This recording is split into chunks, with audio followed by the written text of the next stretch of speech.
The Curse of Strahd. The Curse of Strahd. Vatnzorovich.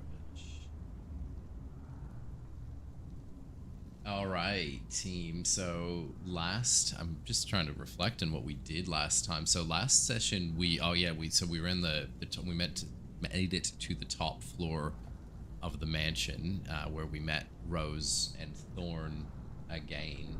We explored further the mystery of this home and the Durst, and you met Clara, who was that ghost who'd had her everything just sort of cut off and ripped off, and you met her in the mirror, and you are racing against a ticking clock at the moment, with a beast dwelling somewhere in this mansion.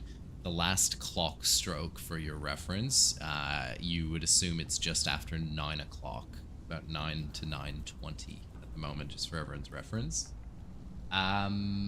Rose and Thorn asked you to bury them outside in exchange for, so you found their bodies on the floor. They had starved to death in the attic under a padlocked room, and they said they would help you find the way to this secret dungeon or basement if you helped them by removing those bones and bringing them to bury them and lay them at rest outside of this horrible house.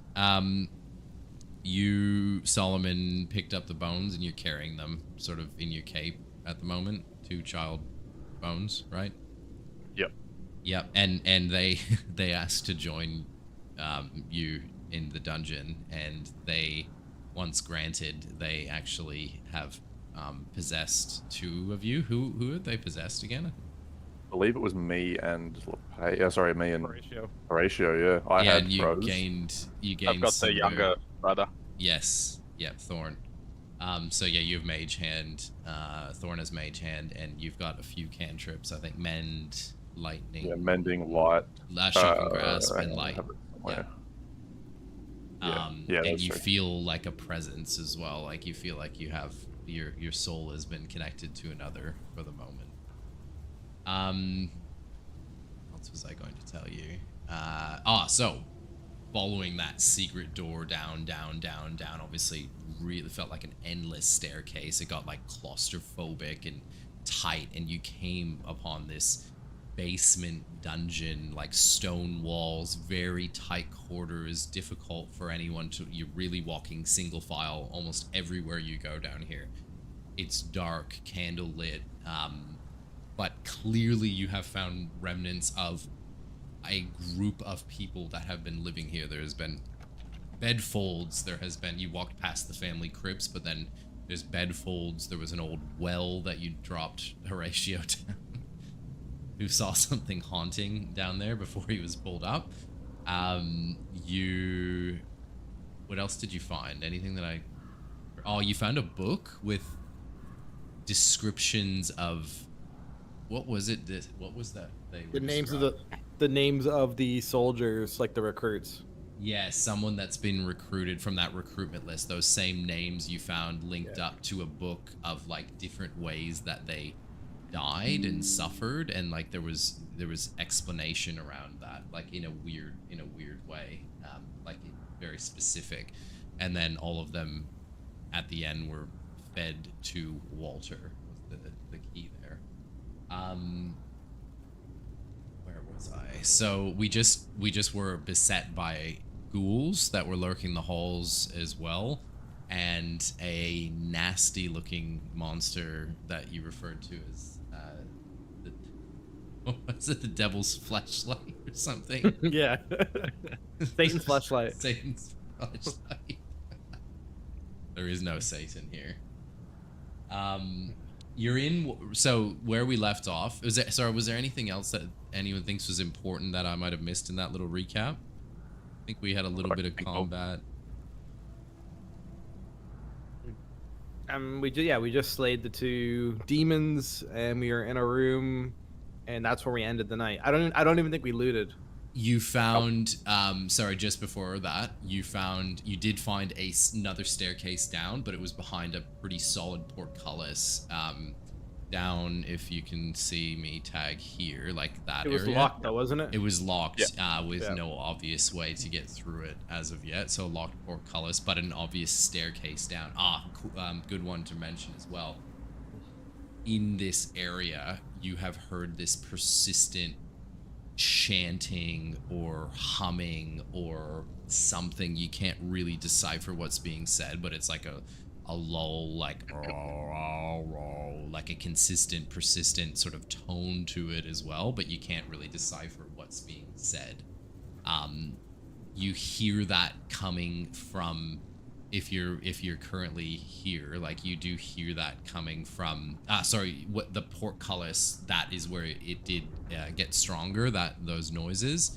But yeah, you didn't see a way through. Solomon fell down a spiked pit trap as well at a similar time. And yeah, so you're in a dining hall. You just slayed a ghoul and a grick, and I will spin it over to you if you have any questions, or we can continue to play. I have no questions.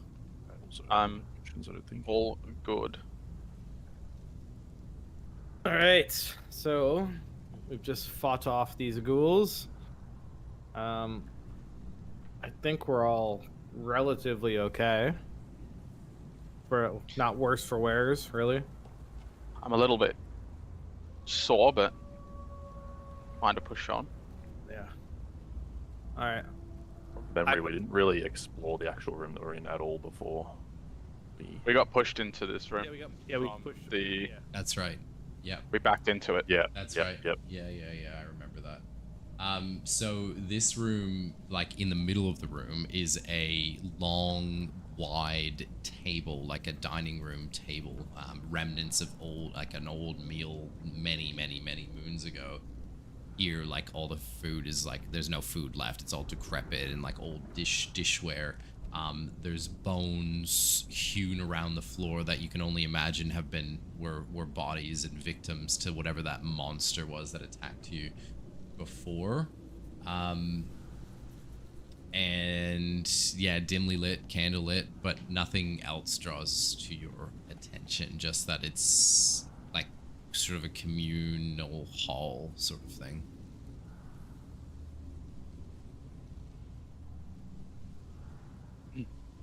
All right. I've got. Oh. There is some rooms over here.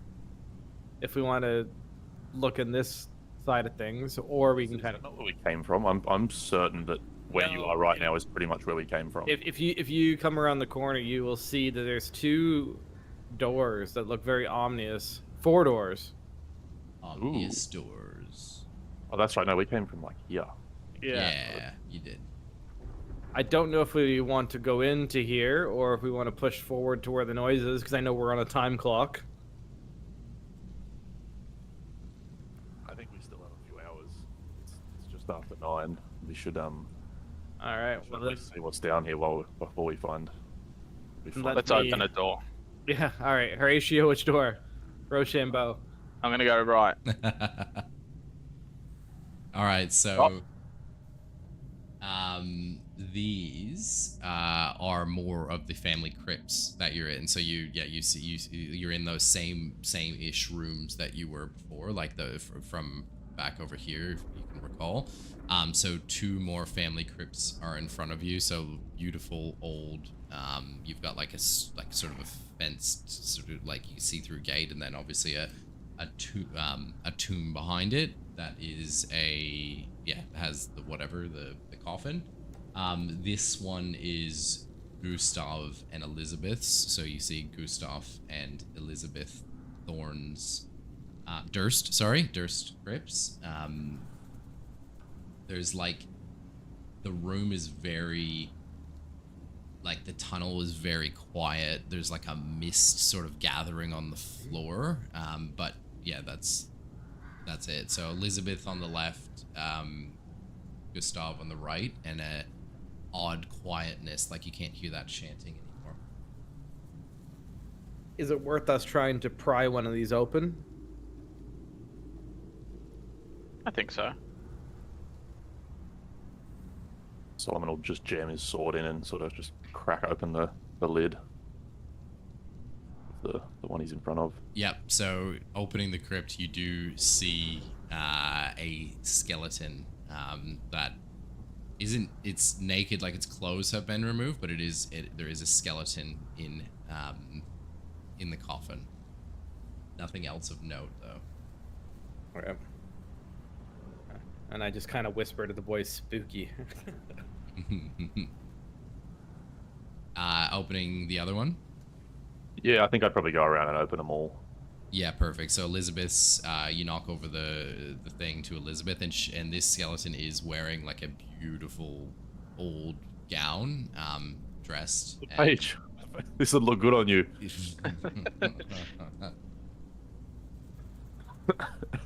Yuck. Rustic, but not my style. All right, let's Is there any Oh, like jewelry or anything on her? more No. crypts. Only, I mean, there's jewelry that's like nice looking if you want to grab it and put it on, but it's not magical. I'm not looking for magical, more valuable. Like, is there anything that looks like it'd be worth anything? Yeah, sure. So yeah, the necklace is very valuable. Be at least 200 gold pieces. Yeah, I'll grab it. So the where LePage has just gone. He is standing at the crypts of Rose and Thorn. So you see the kids, Rose and Thorn, their names above these coffins. Well, If only we could just go bury their back down. bodies here. What was that? Can we? Can I I was open gonna it? say- Oh, sorry, go Yeah. ahead. Go ahead. I was gonna say, if only we could just bury their bodies here and be done with them. Jesus. We have a crypt, but they died in their room. Yeah, I was gonna say, can I open it and see you what's check? actually in them? Yeah, of course. Chuck them open. So both are empty. Both have full adult skeletons in them. All right, let us go towards one's the giving noise. one's giving you the finger.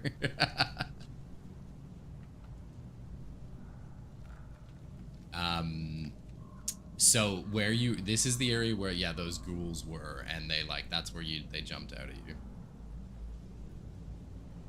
All right, you're going a little Go fast, straight but across. Go straight across. yeah. Yeah, I'm here. All right. All right, so this room that you're walking into next it looks like the foyer or like a meeting room. You've got like desks and chairs. You've got candelabras in the corners of the room. You can hear that that silence is dissipated, and you can hear more of that that cultist chanting, whatever it is, in the far background, in the distant place. And you take a look around the room and don't see anything like that strikes you immediately. It's just a meeting room.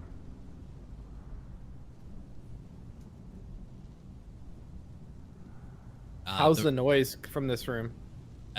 Would you say it's more or less? No, so it's coming back from where you were. Like you definitely could tell that it was emanating from that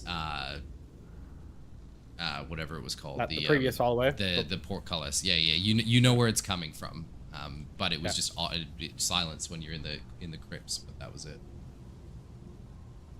All right. LePage moving forward. So yeah, you two are Solomon and Horatio, sort of in like the vestibule, but LePage has moved into what looks to be like a well-appointed bedroom, especially for this where you are right now. It looks fresh. Is there anything that kind of stands out, like any pictures or like just like any identifiers of whose room this might be? Yeah, roll a perception check. Of Look around. course. Oh, fucking course. Oh, shit. No Is way. this the night? Is this the Yes, night, sir. boys? Is this the night? I love how it's Roll still of a the 19. It's so funny. Good 20. What can you see in here? So you do, so you see above the bed there is a picture the picture is not of anyone you have come to see as of yet. It is a woman. It is a middle-aged woman. She's well appointed, noble, but no connection to anyone that you have seen in any of the other photos in this mansion. You can see. Does she bear a crest or anything? Like, is there anything at all that might identify her? Even if we don't necessarily know it, but yes, yeah, well said. So she does have an amulet on, or like a pin thing that you can see here, and it is that windmill that you have seen a few times in this. I know it's been in weird places, like you've seen this windmill referenced in a few places. It was even in one of the letters. It's just, yeah, so she wears this breast of like this beautiful windmill right here. Is there anything behind the picture? No, just a wall. Okay. Just double checking. You do, your nose is assaulted by the smell of death again in this room, like a really nauseous smell. And there are two closets, so two closets around flanking the bed as well. Well, surely we start prying open the closets to figure out where the smell's coming from. So LePage, you go over to the first closet, and which is like slightly ajar as you walk up to it. You open it up, and you are immediately, you almost jump out of your skin, because there is this figure in front of you that looks just like the carapace of a man. And he's hanging there like a coat in a coat room, basically, just hanging there. But it looks like he's empty, like it looks like just the skin or the shell of a person, clothed and all. Obviously I'm reaming from shock, but I put my hands out and I try to, like, is there any pockets or anything that he might be carrying? Yeah, so you're like touching him, and you immediately like feel him, and it literally is just like shredded old flesh and nice noble gown garb as well, male. As you're sort of poking around, you recognize him as Gustav Durst from the photos. Oh shit. But nothing of note on him. And sort of as you're like prying to get into his pockets as well, he like rips in half and falls on the floor, like half of him. It's a sight, and you're like gagging from the smell. I'll take lead on the cupboard. Can Horatio? Yeah. I'm sorry. Are you opening the next one? I'll open the next one. Yeah. Perfect. So Horatio walks over to the next cupboard. Opening it up isn't greeted by the same sight. He is greeted by this is like an armory locker. Like there is swords, short swords, long swords, great swords. There is bows and arrows. Like this is an armament area. There are nothing with magical properties, but they all do have like the insignias that are engraved in the swords are like they all have a specific sort of insignia. Are they all the same insignia, or each one has its own insignia? There are 3 different types insignias that you can see, but yeah, on a variety of different ones. There's 3 different. I think I would look over to LePage and say, it's definitely better than your one. And I think I would point out the other insignias, the different insignias as well.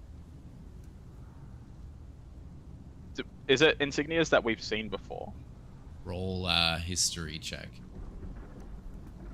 Good luck.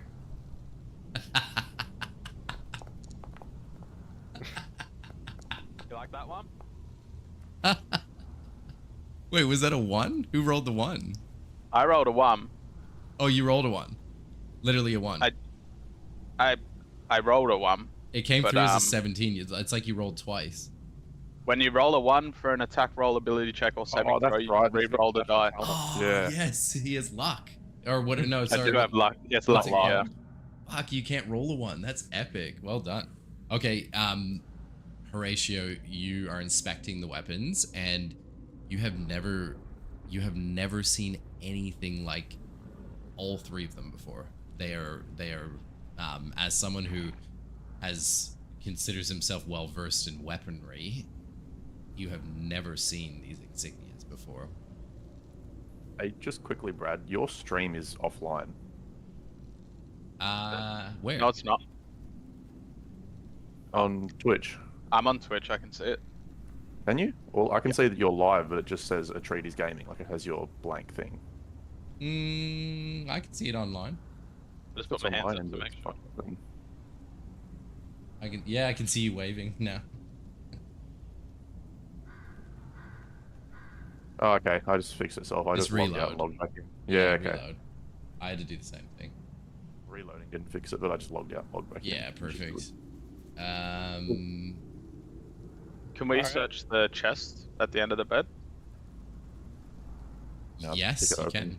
Yep. So Horatio moves over to the large trunk at the foot of the bed, and inside finds many different garbs, like noble garbs of a female. So different dresses, like nice tight vests, corsets, and all in a very similar color scheme, like dark purples, like very void of color, like they're very like blacky purple, like just like tinges of that purple, like very dark colors.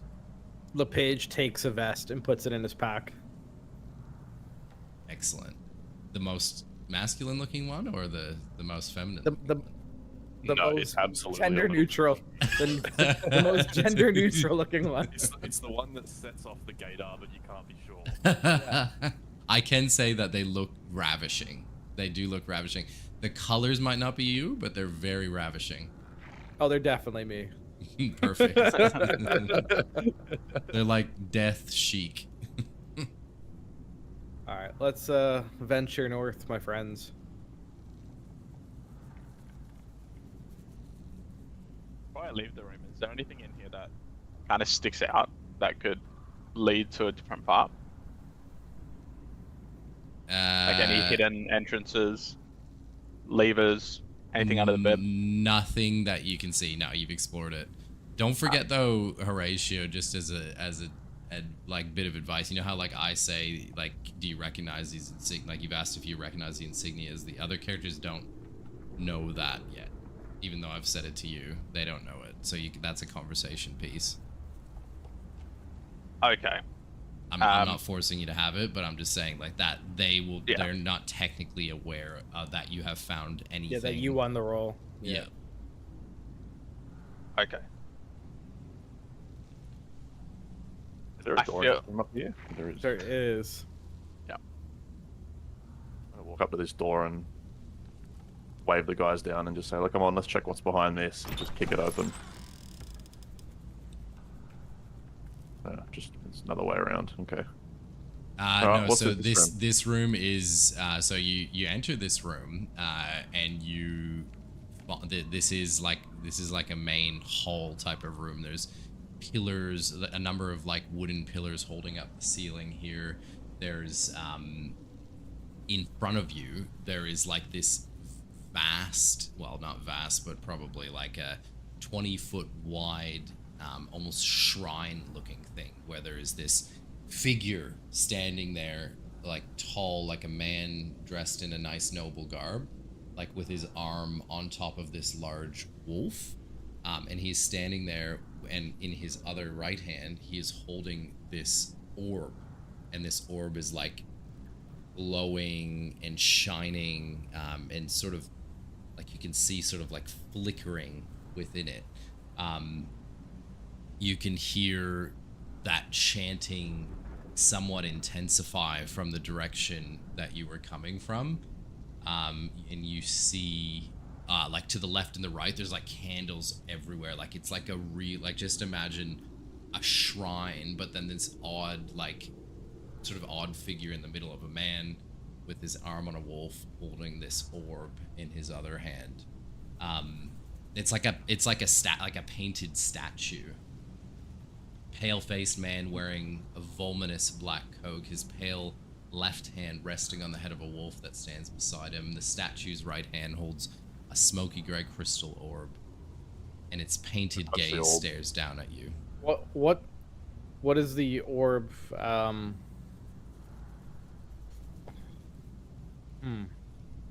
walking over and placing my hand on the orb. Oh, for fuck's sakes. Okay. So as you're approaching like the northern side of the room, there's like these on the walls, Solomon, you see like stretched shadows, but almost like if something was like burnt here, like singed, like, and then the ash of it just, and then the ash of it just like left these perfect sort of humanoid shadows on the wall. 3 of them, 1, 2, so sort of 2 on one side of the shrine, 1 on the other, and they're like stretched ashen shadows of humanoids on the wall.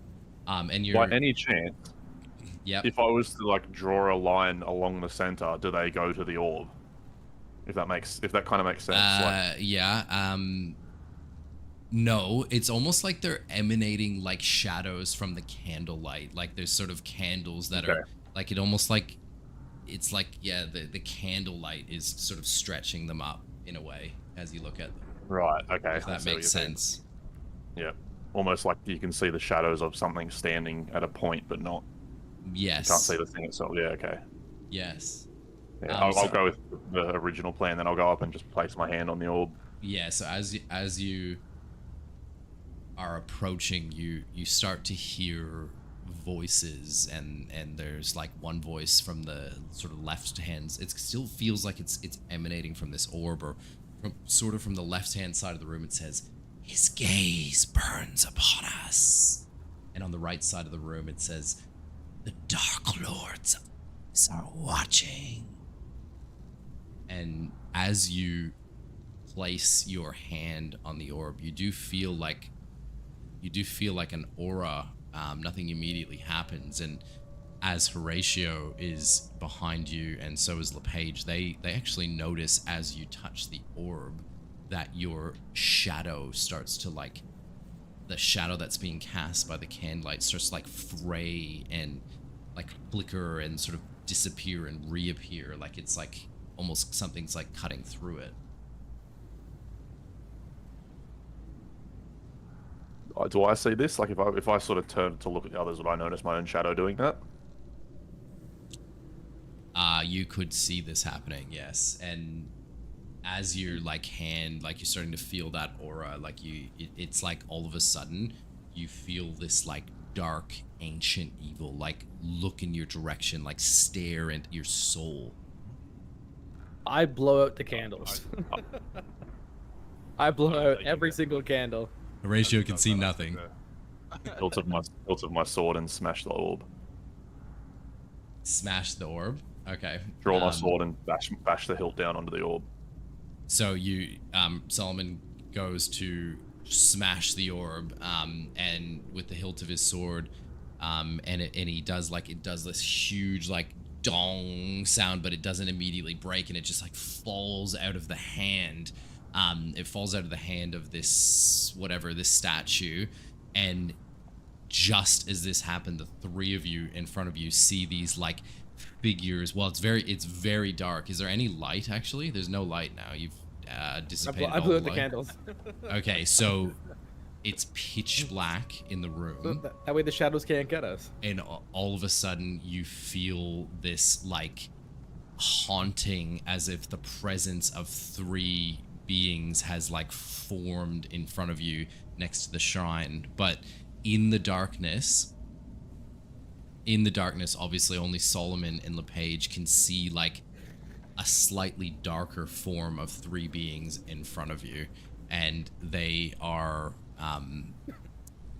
horribly perturbed, and you are all going to be rolling for initiative now.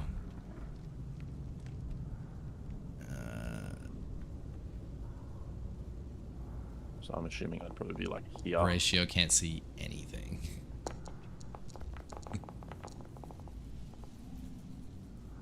Oh, I need to. Sorry, hold on. I'm gonna move you, Solomon. Because you're actually standing on one. Good. Yeah. Okay, so these beings, actually, that's pretty good representation. You close your eyes, Horatio, because you can't see them. My eyes are closed. I have such a good mini. They look cool. That's really cool looking, isn't it? Yeah. That is So pretty sick. these like twisted shadows are like have formed, and all obviously there's no shadows being cast in the room right now with all the darkness that's around, and they are like coming towards the three of you. The one that was immediately behind the shadow to the left is going to strike at Solomon, and he almost like Solomon, you're staring at the three of them, and this one like it almost like disappears into the floor and then like pops up right behind you, and you feel like both of its hands like lurch down on top of you.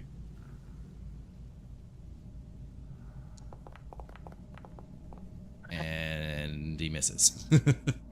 You hear this, you feel this like haunting on your chest, but like no immediate damage is taken, and he moves forward, and it's Horatio's turn. Ratio currently can't see, so he's gonna be just call out and be like, what's happening? What? Solomon, what's going on? The page.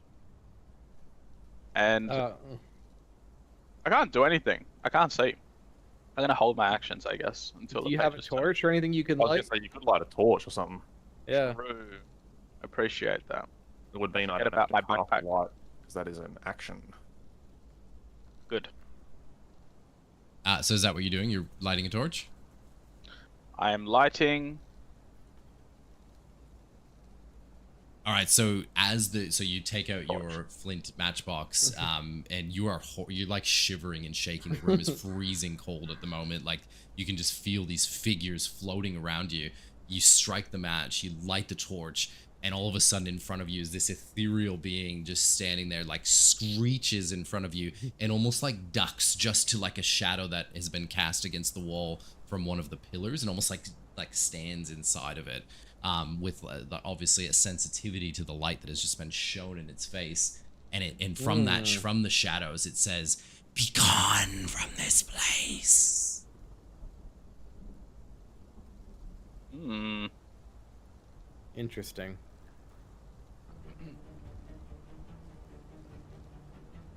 Is that your turn? Yeah. I'm wondering, should we maybe not fight these things? I already have an idea. Well, I will pass my turn. I also have an idea. Fill the page. All right. They definitely attacked because I saw them try to strike Solomon, so they aren't friendly. Yeah. I am going to take my hands and push it up against the one directly in front of me and cast Burning Hands. Oh, Jesus. We had different ideas. Yeah. No, because the Burning Hands will make it bright. Yeah, no, I'm not disagreeing with it. Yeah, just different idea than I had. Yeah.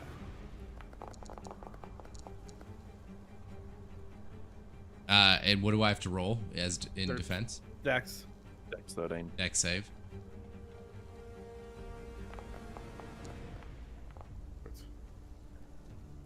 Fails that. Okay, so it takes full damage. Is that right? Yeah. 8 Yeah. damage. So you go up to burn this shade in front of you. That's also like sort of also tucked its way next to like it's like inside of a shadow where the torchlight of Horatio's isn't hitting him. So you go up, burning hands to attack this shadow, which does appear to harm or damage the creature, but almost very little. It doesn't seem phased by what you've done to it, so it does half damage. to the being. So does it? Okay. Before I end turn, then does it appear that it's like wincing from it, or is it more? It appears to resist it, but it has damaged it. Okay. I relay that information obviously to the guys that my spells, at least my fire spells, aren't doing what they should be doing to these. Almost as your hands explode in that flame, though, it emanates that new light where the shadow was standing, and the shadow ducks and weaves into like another shadow sort of next to you, and it's like you can see it sort of like ducking through the different shadows as it's getting struck. I have an idea of what's happening. And he says to you as you're burning him, what could I do as a bonus? Gotta be something. love these character models. Very cool.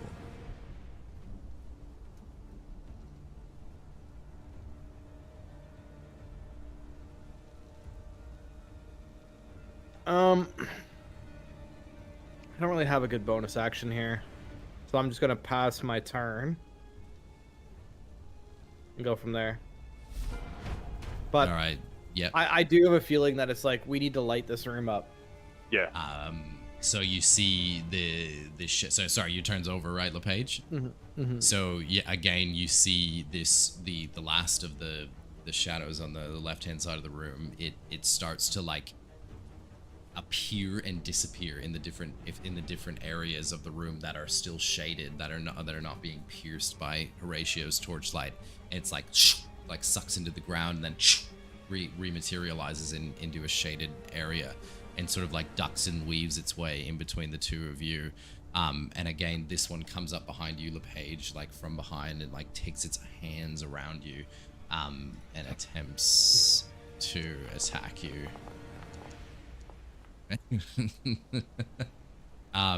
In doing so, he actually exposes himself to that torchlight and like reels back in like a and falls back into the shadows and ends his turn. Upon seeing this, Solomon, knowing full well what to do, draws out his sword, holds it up in the air, and casts light, which emits bright light in a 20-foot radius, which easily fills this room. Yeah, perfect. So you then see, you've got the torchlight, you've got the light that is just burst from Solomon. Horatio can see everything now, thank goodness. And you see the shadows all almost like instantly like dematerialize and just like take up the small corners of the room where there's still like some shadow behind them. Like there's like little pieces of wood and like casting all that different light around, and they're able to like sort of burst in their way into those spaces. And you hear this loud yelling from one of them that's screaming. It says, "Return the Dark Lord's offering."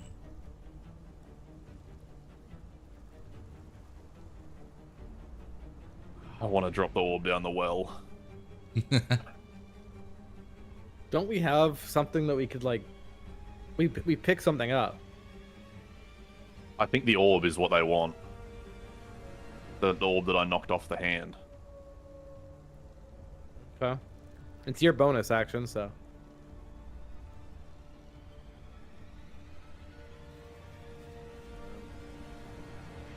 Do it. I can't destroy it though.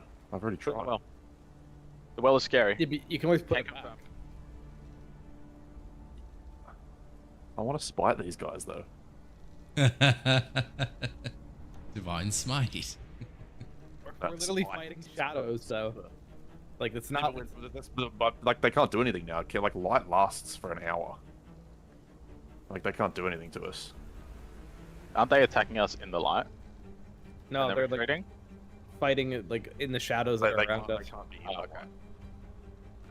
I mean, like, given the amount of pillars that are around the room, it would be impossible for you to cast. I mean, I won't say impossible, but it would be hard for you to cover the entire room with not having any shadow whatsoever. You've definitely obviously limited their movement, but it would be hard to entirely destroy that ability.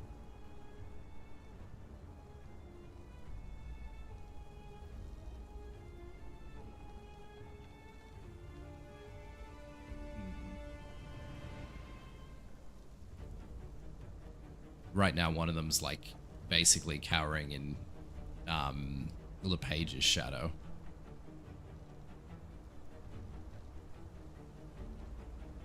Is it fair to assume that the orb is what they want? I can't say that. Unless you're talking to your teammates. Well, because it was as soon as the orb fell out of his hand that they attacked.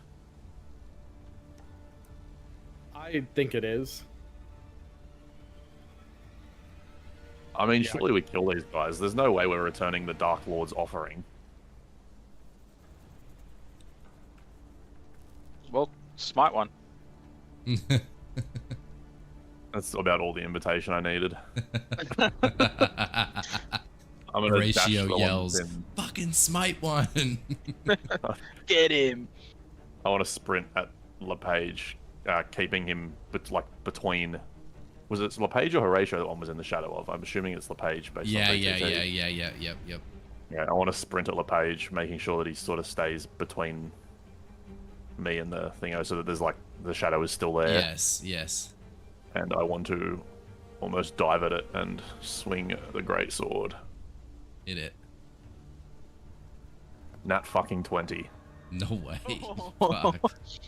The rolls are on fire tonight. Wow. And I will be smiting. Fucking unbelievable.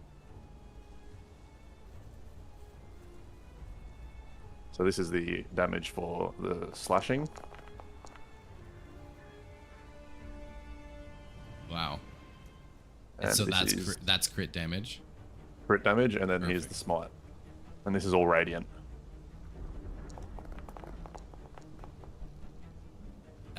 You are killing. What? You are killing this. It is exploding in your beautiful smiting rage. What does it look like? What does it make the room look like? I don't think it makes the room necessarily look any different because the light that comes out of the sword would Yeah, be that's flavored sort of already the same as radiant. the light. Yeah. But I think it's sort of just like almost as Solomon leaps over LePage and like slashes the sword down through him. It's kind of like I'm almost imagining like a shadowy version of like Venom, where like almost the tendrils of the symbiote are like splitting apart Yeah. and then eventually just like vanishing into nothing. And it as your sword starts to carve through it, it like screams in this agonizing as it burns away to nothing. Noise Screamed gate. in agonizing noise gate. Yeah, well, you got noise gated on that. Did I? We Oh, hear- damn it! I we did a see- really good scream too. It was the same when you made the hissing noise before. We could just Damn see you it. doing these ones, but Yeah. we couldn't hear anything. Damn it! Fuck. I guess it's doing its job. I should probably turn that off. Okay, you killed that one. Yep. Well done. They Solomon. can be killed. It erupted in radiant light or dying. That is the end of my turn. I suppose I'm now here.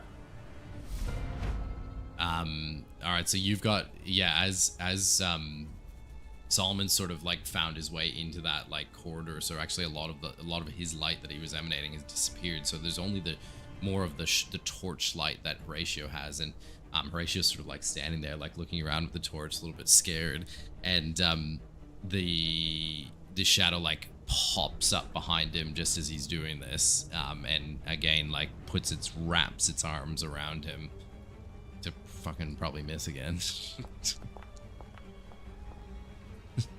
Does that miss? Yeah, misses. Great work, team. Combat, let's go. Yeah. These are weak. Fuck. My go. Yes, Okay. sir. If that's the case, Oh. I would it have like reached in front of my eyes? Would I know it's like? I know it's behind me. It just attacked me. It's in, it's behind you. Absolutely. Okay. Then I will So I've just lit my torch. I will just quickly reach down, grab the dagger from my belt, and then just blindly stab it behind me. Yep, Does a 12 hit? it does. Oh, it does. Okay. Then I am gonna... Hopefully it doesn't roll the extra dice. We absolutely will.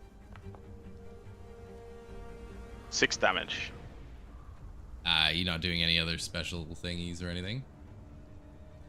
Is it within sneak attack? Well, isn't LePage close enough? I guess so. I didn't want to use the BTT too much, but yeah, for sure. You're in pretty CQB. Yeah, I'll give you that. Cool. You're pretty so close. another 7, so 13 total.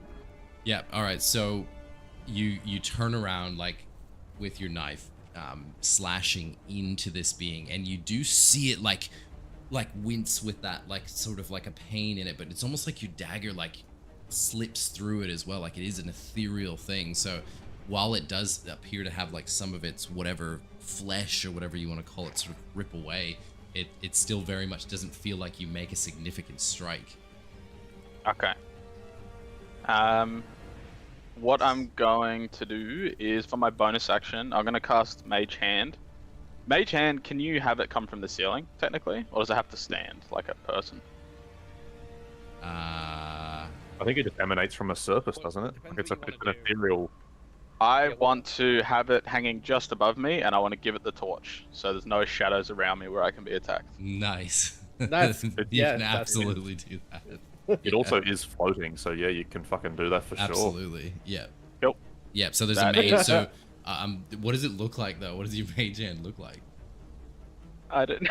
I think it's also, because it's all I know, it's gonna be a little halfling hand that's teeny tiny, just coming out of the roof, and I'll just throw the torch up to it and it'll catch it and just hold it at an angle.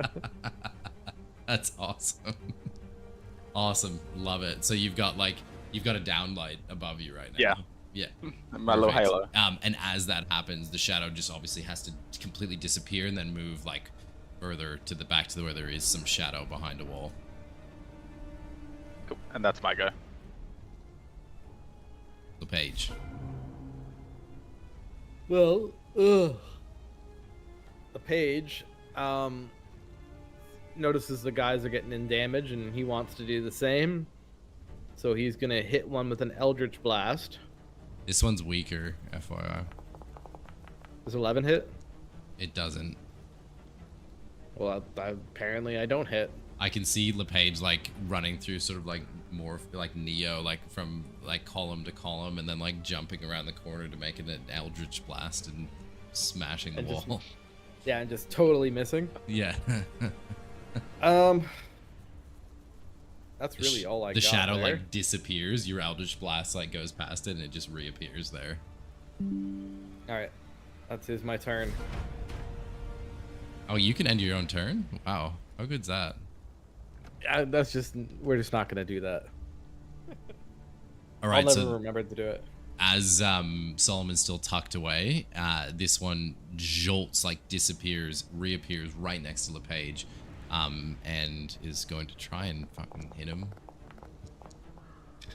That hits. That hits, okay. Okay, so this will hit you for... so it wraps, almost like engulfs you, and you feel like this deathly grasp, and like your soul is like getting affected by whatever this is, and it's doing 11 necrotic damage. Necrotic, yes. Sure, that's not poison damage. It's whatever sure? you want it to be. No, it's necrotic. It's I want it to be necrotic. poison damage. 11 necrotic damage. Solomon. This one is weaker, by the way. That one was hit by an attack, just so you're aware. This one has not been targeted. Solomon walks back into the room, and now they're hiding again. Yeah, so you've as Actually, they're you hiding walk- anyway because the torch is up in the air. Yeah, so as you walk into the room, like they they like completely almost disappear, and you feel like their presence has left you. Like there's not much more they can do. They've got lights everywhere, and they've fled essentially. So that would be the end of this. I think as soon as that's done, I would get the mage hand to just go by and quickly light all of the candles at the front as well. Get the room back in full brightness.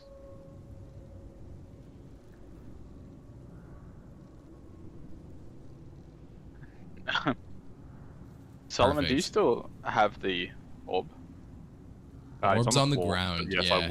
I would be picking, if it didn't break and they're gone, I'd take the orb again. Yeah. Is it something maybe worth grabbing with a cloth rather than barehanding that boy? Or do you believe in yourself as a holy man? I think Solomon would just be like, feel free to just hold it. Perfect. So are you stashing it away, or are you actually going to physically hold it? I'll hold it. Yeah. All right. So holding on to it again, you do feel like distant eyes like jut in your direction. It's as if you're being watched.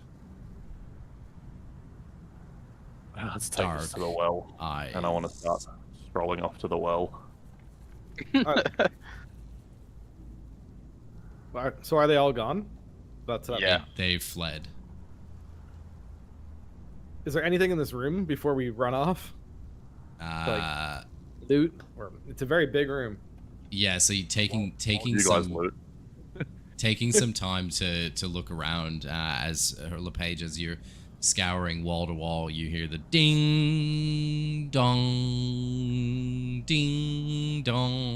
from a very distant doorway that you had come down before, and you believe it is now 10 p.m.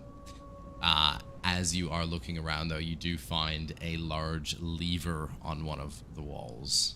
There we go. I pull the lever Nice. without even questioning what it does.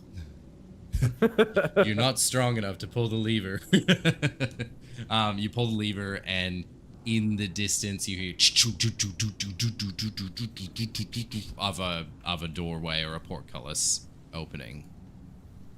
And almost as that happens simultaneously, you hear that chanting almost like gather and get louder from and emanating from that portcullis that you'd found.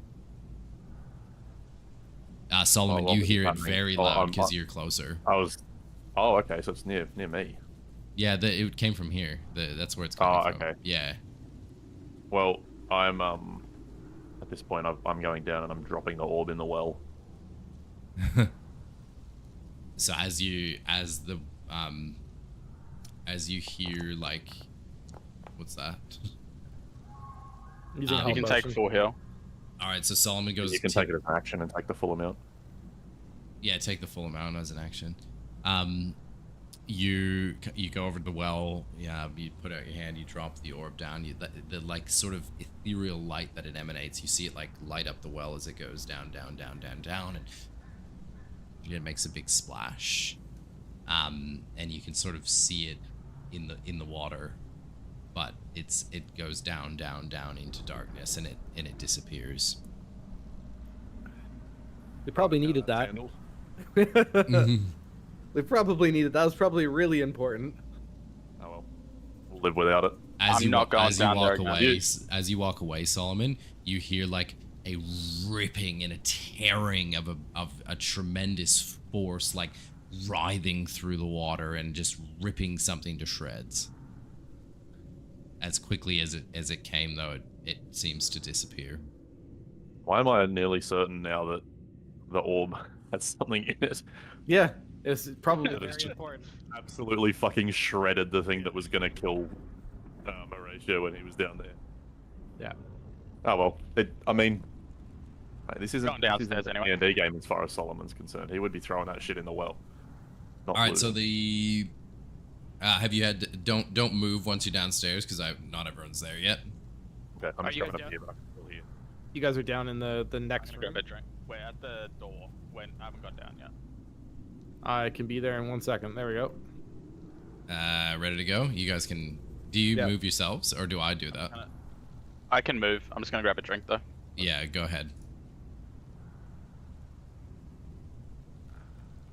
Oh shit! I think I've already put you here, anyways. Shit. Shit.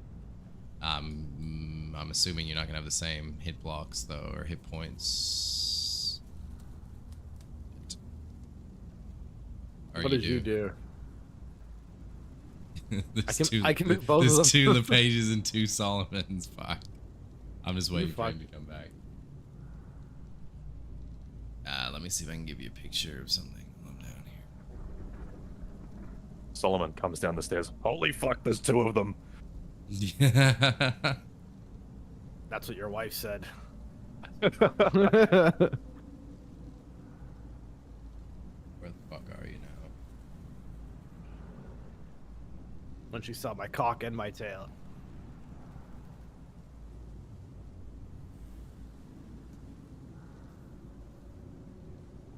Hey, Curtis. Yo. What color do you want your little dice to be? Oh, definitely the dots purple Dots? on the dice. Is it dots or is it numbers No, on the it's dice? numbers. Numbers. Purple. Yeah, purple on the numbers. I won't be able to really, like... The numbers are so tiny, I won't be able to, like, make them individual, because they're, like, recessed rather than pronounced, if that makes any sense. Could you take like a picture of what it looks like? Yeah. Yeah, just probably rather easier than explaining it. Yeah, easier. I'm just gonna move you guys so I can delete some of the people down here. I can see 2 LePages. It's LePage I know, how Strahd. fucking gross is it?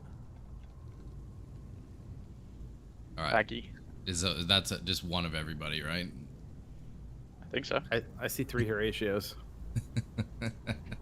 You blessed man. It's just his width. Yeah. Okay, so you clamber, the 3 of you. Sorry, who's walking? Is it still Solomon? Were you first there? Were you walking there first, or who's taking lead? I think in all honesty, they probably would have gotten there first, because they pulled the lever as I left. Then I Sure. walked down, dropped the orb off, and probably would have met them there, so I'd be at the back most likely. Yeah. I'll go down first. I'll be in All front. right, and you still have the Brave. torch lit, Yeah. don't you? Yeah. Oh, yeah, So true, I that's do. yeah.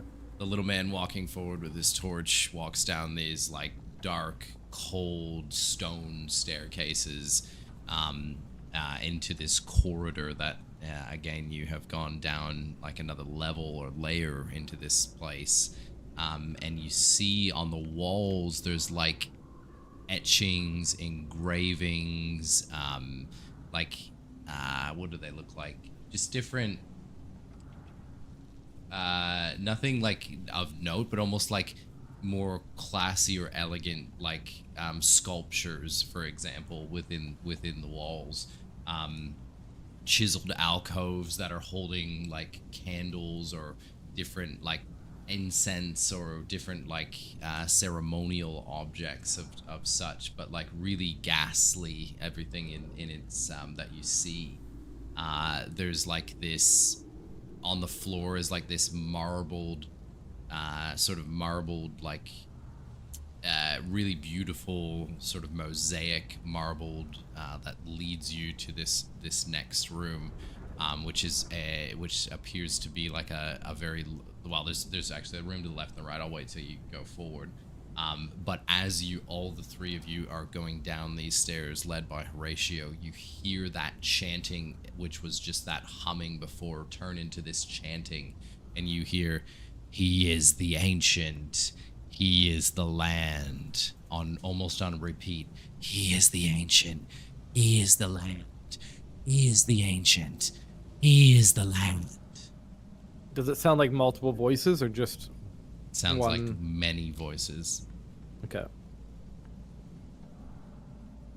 I might have. Do I have something I can show you? Not really.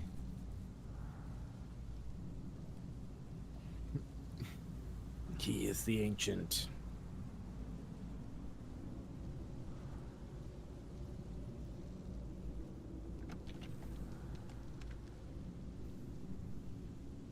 Solomon is the ancient.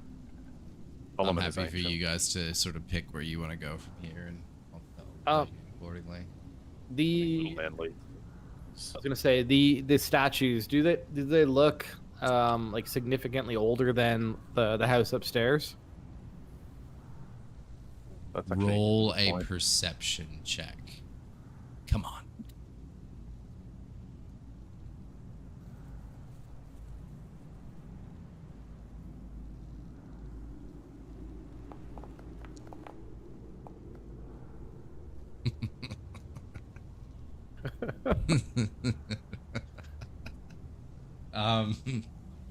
No, you don't notice much of a difference between the architecture. Yeah, I thought so. And I just kind of like point at the statue, and I'm like, "Hey, look, statue." Yeah. The page is like up against the wall, like puzzling. He's like looks left, looks right, and he almost like puts a finger up, like, and the two of you sort of look around at him, and and then all of a sudden he just puts his hands down and just sort of looks around, and where are we going?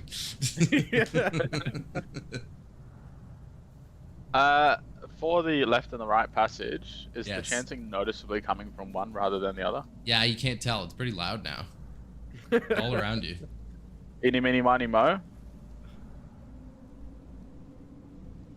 One second. Using the VTT, I can see kind of like a pathway to the one on the left. Is that? Do we actually see that in real life? Like, would we see that, or is that something we should ignore? 'Cause- No, you can see that. Okay. That's that beautiful like marbled case, I think- mosaic. Yeah, Solomon would point it out and say, like, look, there's obviously something important that way. Let's at least clear this first door first. Head in here. The important thing. Let's go the other way. Go the important thing. Well, as the person leading, I'll go the left. Yeah. Unbelievable. Yeah, the disrespect is crazy. We'll get to it. Okay, so in Solomon here. pouts in the corner and says, well, no, I'm not doing it. All Okay, right, big so guy. in this room, you can see like different prison cells on the left and the right. Again, lit by a dull candlelight. You can see cell after cell, and you can see like handcuffs like from the walls. You see none of them like have any people or things in them whatsoever. But you just see like rusted old shackles lying all over the place, but no like bodies of any prisoners at all. I'm just gonna see if I can show you. I whisper. want to whisper pick up a set of cuffs. Throw I was them to gonna the say, page. I You was did say just this about- was your kink earlier, didn't you? I was just about to say I was gonna whisper to Horatio and be like, "This is just like my basement." It's almost as if the rusted shackles on the walls are waiting to bite a prisoner's flesh once more, if that arouses any arousals. Oh, it arouses. It arouses. I grab Horatio and I said, and I handcuff him to the wall. Are you gonna do a contested check on that, or are you just gonna let it happen? Here's where we We'll find do out whether Horatio is also a twink. We'll do a contested check on it. All right, do a strength check again. Actually, choose whichever is better for both of you. I'm happy for you to do a dex and a strength, like whatever is better, dex or strength. You can choose. Well, I'm gonna use charisma and I'm gonna talk him into it. No. I'm gonna use the gift of the riz. Well, what are you gonna say? What are you gonna say to convince him? I'm gonna tell him like, you should really stretch yourself out up here. You should see how good it is for your shoulders. If your charisma beats my charisma, I'll get in the shackles. Shortly, No. charisma verse No way. or something. No way. There's no way. There's no way. I reckon There's no way. LePage is rolling with disadvantage though. Surely. I don't just have rolled a to. natural one. I don't He have rolled a to. natural one. Oh, he rolled the one. Yeah. The page I- rolled nat one. Fucking Horatio, you +5 can to choose charisma. what happens here. You can choose what happens within reason. I think as LePage reaches up to like demonstrate how I should stretch, I'll just push him into the wall and his wrist will fall perfectly into the shackles. That's what I was hoping you'd say. Yeah. Okay, so LePage is now hanging there in a. He has a big smile on his face, and he says, starts, "Where's like, this he going?" wiggles his hips around a few times, and his belt just unbuckles itself. My tail's just like slowly like wiggling around. The tail gets increasingly firmer and starts to grow. You see it like go through his legs, pointing upwards.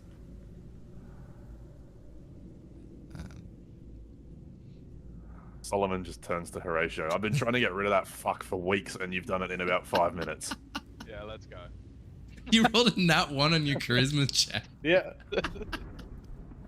There is nothing funnier than rolling like a nat 1 on something your character is exclusively designed to do. Yeah, the one thing That my is character is awesome. designed for. I fucking love that. As we get to the exit, I turn to Horatio. We're gonna need the fucker, aren't we? Probably. As he's gyrating up against the wall, he actually feels this like link behind him, and it's like the wall almost like sucks in, like, and in the distance you hear a as if like a portcullis is rising. Oh, you were on him. I thought he was just gone. So did I for a second. Then I was like, "Where the fuck is he?" Yeah, I head into the cell and say, just look at him. Say, please. Yes, Daddy. Hey. I'm confused that I opened the shackles. As you're like up above, like sort of opening, he's like sort of giving you a little bit of an eye as you're doing it. That tail touches me, I will cut the fucking thing off. I look at Horatio and I'm just kind of like, I'm almost kind of disappointed in myself.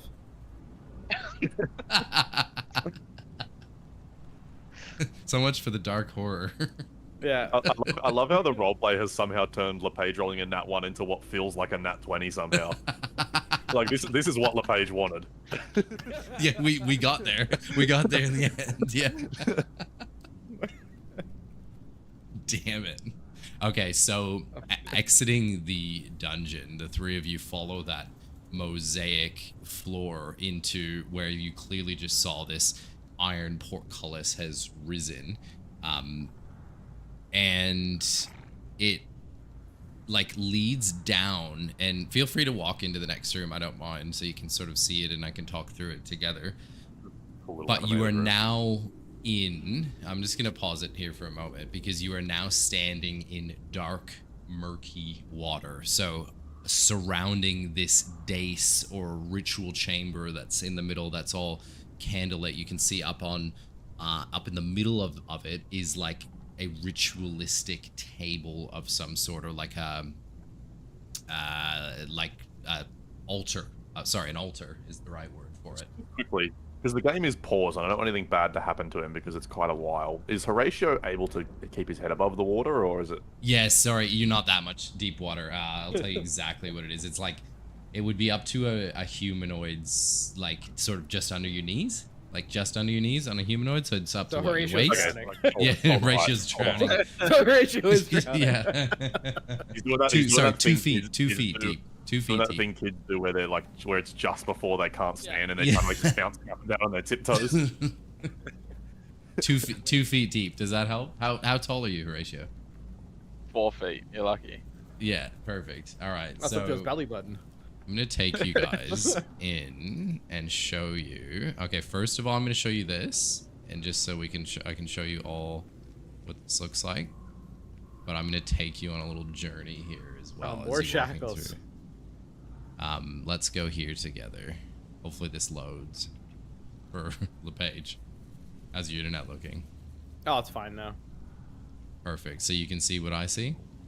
Nope. Great. The handout? I see handout altar. Yeah, yeah. Turn off the handout. As we see the handout though, now I just have 99%. Yeah, 99%. There we give it go. a sec. Oh, that's sick. Give it a sec. Sick. All right, so I'm going to talk you through this. So smooth. So masonry walls, like the walls are higher here than anywhere else you have been since you have gone back into this dungeon. They're like you've got stone pillars all around, like you've got these like sort of not heads but like balls that are holding these like torches all around this ritualistic thing in the middle. There's like handcuffs, shackles from the ceiling that could attach to something that would be on the table. The altar is carved with hideous depictions of grasping ghouls and is stained with dry blood. Getting the LePage treatment this week. I still can't see it. You still can't see it? Damn it.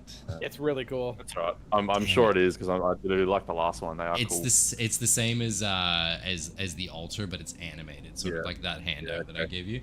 A small white bundle lies on top of the altar, surrounded by almost like you see like coming up from the water. There's these like fleshy tendrils, like sort of like the tendrils that Horatio saw outside of the mansion that were keeping you there. They're like coming from the water and like almost like writhing towards that altar.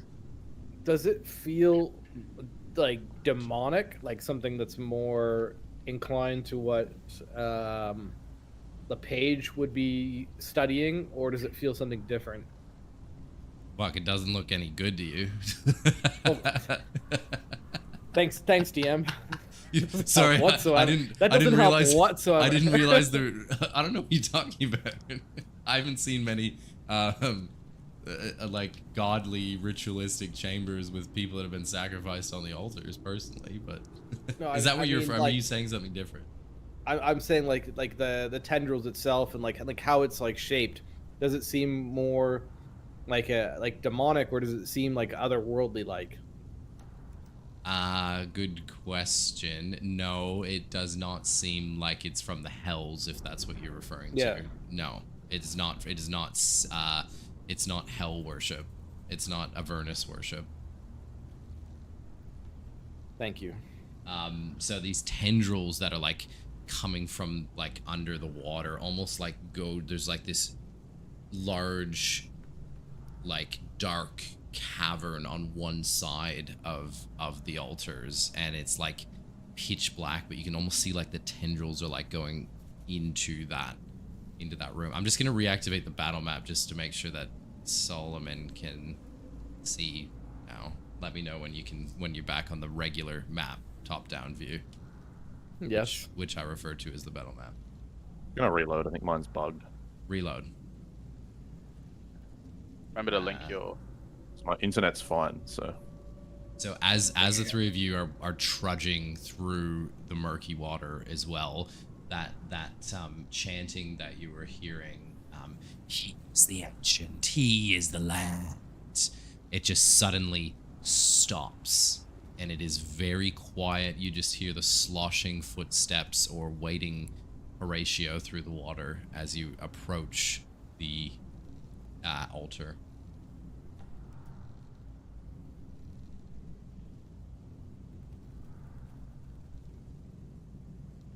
Are you back, Fip?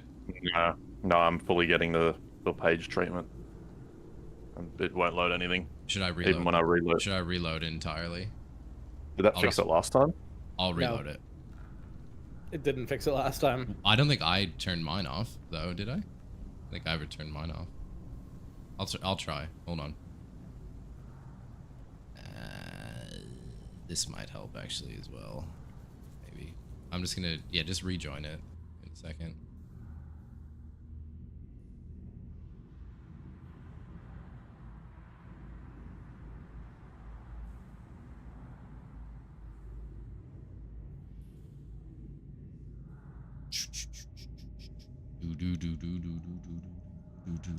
They rejoin now? It's still loading for me.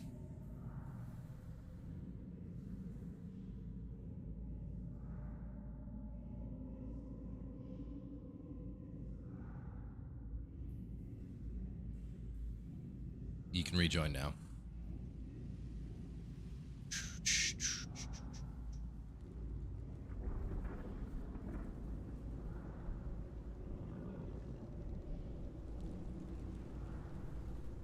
that What are work? you doing, Swery?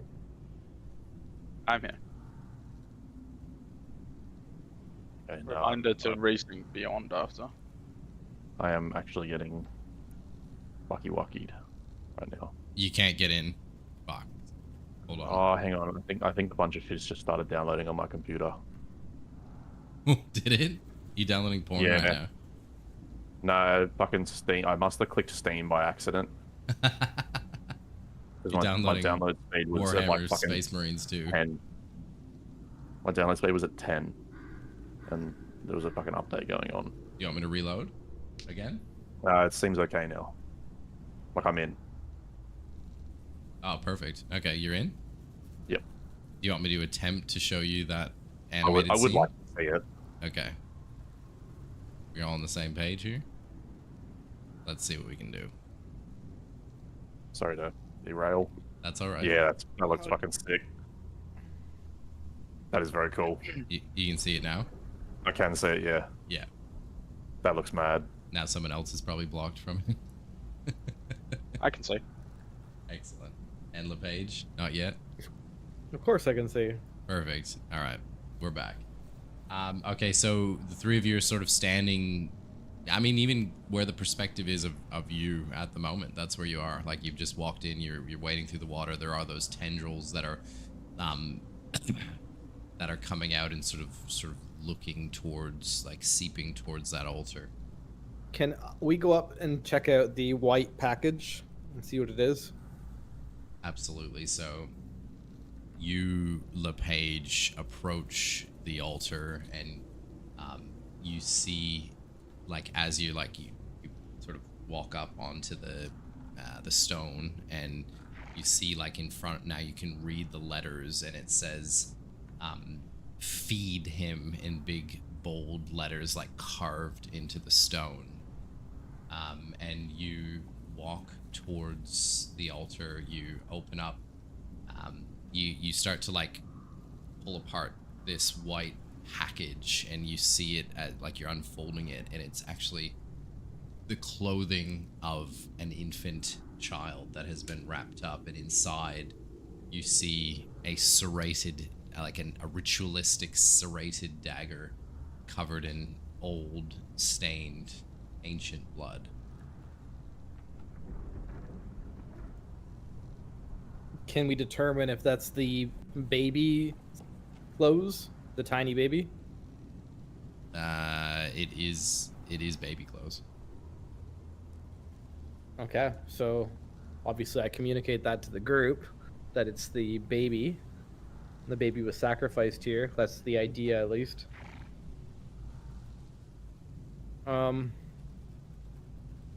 The handcuffs above, do they look like they're for anything, or is it just kind of like a... Is it just there for show? I guess that would be the... What are you looking at? Sorry. The handcuffs that are above the altar. Yeah, so Are they're... Sorry, keep going. I was gonna say, are they just there for show, or does it look like something should be placed into them? Like, does No, it they look appear like they've been used on a Sacrificed? person, and there's, like, there's old blood. Yeah. Okay.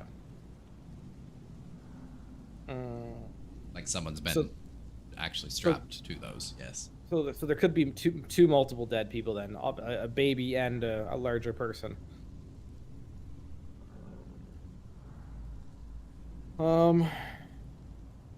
Is there anything else on the altar?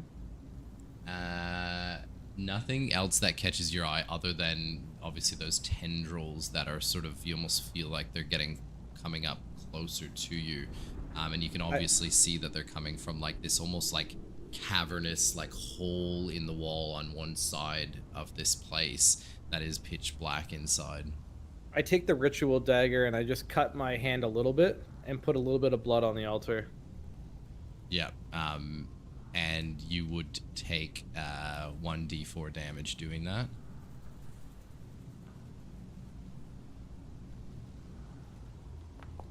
And as you do that, you like those tendrils that were all around you almost like lurch forward and jump up and like suck that blood that you just left on the altar, and they almost like carve back and dissipate. But like you hear this like almost as this distaste that they're looking for more. They're hungry, and they haven't been satisfied. Do we have?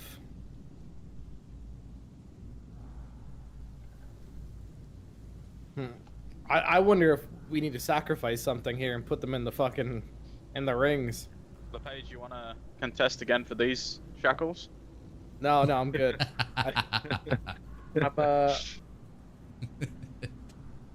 Roll for new character. Just sacrifice. Yeah. Roll for suicide. Yeah. Yeah, I don't think this is the time or the place for that.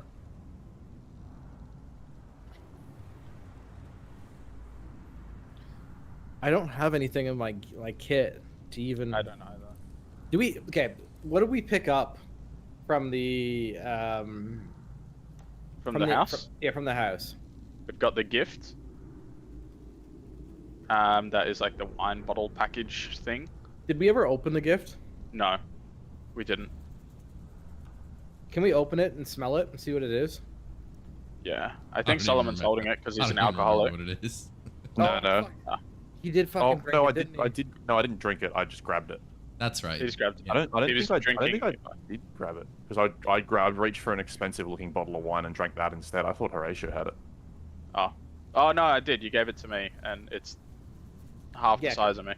Can we open it up and smell what it is? I've got an idea here. Yeah. So you put the gift down on the ground, and opening it up, it's beautiful, like dark, like blackish purple ribbon falls off elegantly, and you open up the top of it, and just as you suspected, there's a beautiful bottle of like this old vintage wine that has a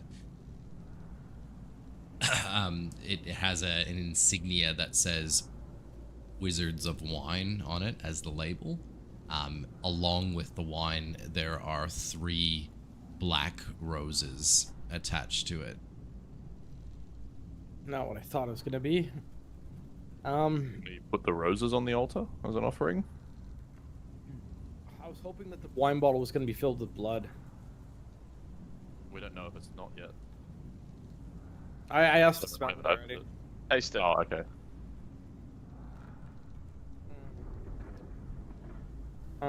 Did someone say taste it? Horatio will taste it. Horatio pops off this gorgeous looking cork. He has never seen a bottle of wine that looks like this. It is he can almost like feel the wealth in his hands. The moment it touches his lips, he has never like tasted wine like this. This is the best wine, the best drink he has ever had in his entire. How old are you? 30 years old? 30-ish, yeah. 30, yep, 30 years. You've had many wines before, but this is like, there's no burn. It is just absolutely perfect as it touches your lips. Well, LePage is definitely not blood, but I'll check again real quick. I think I'll just drink some. With that, then, are we not carrying anything else? Should we try to like? We only got the other kids' skeletons, as far as I remember, in terms of things from the house. Yeah, we're not offering that either. Well, I was just about to say, do we offer one of the kids? No, we don't. I will give you a hint because someone's obviously not written it down. As not a hint, but it's something you have forgotten about. Is there's an you're holding, one of you's holding an amulet like that, like an amber stoned amulet. That was the key to get down to the That was me. stairs. Oh shit, Yeah. that's right. I Yeah. thought we I'm wearing it. assumed it. I thought we used that when we opened. Yeah, I thought that was. No, I did want to make that clear because I thought that might have been yeah, sorry, I thought that might not have been clear. So that that was not disappeared. That still exists. Yeah, I thought it was like a key. Yeah. Okay. It worked But- as a key. Yeah, but that's what I mean. it I thought it was exists. just I thought it was just like a consumption. It's not consumed. Is there any like okay? Then I guess the next question is there any like thing that stands out at the altar that looks like it could be interacted with? Other than obviously being like clearly a ritualistic altar that something or someone has been sacrificed as, the most noticeable is the tendrils that are around it and obviously emanating from the cave behind. I do remember something about the amulet being, it was if the beast needs to be tamed or something, the amulet, you can use it to pretty much power him down. I'm trying to find the notes. Maybe we have to wear it. I don't know. You Should I volunteering. wear the amulet? I was gonna say, should I wear the amulet and put my hands in the rings? I think just put it on first, and if DM says nothing, then put your hands in the just dive at the rings. Hey there, DM. What are you trying to do? I was waiting for you to tell me. Well, put the amulet back on. Yeah. And put my hands in the rings. Jesus, you just going back in the rings and locking yourself in? And locking click lock? Well, Horatio's saying that I should do this. Horatio's Okay. never led you astray. Fuck me. Okay, so you're putting on the amulet and you're going up, you're sort of standing on the altar, and you've now been locked into these handcuffs in the middle of the room. Okay, so let me clear my throat. As this happens, you hear this horrible cry or screech or growl emanating from the cave, and it's as if something has just like awoken in front of you, and you hear this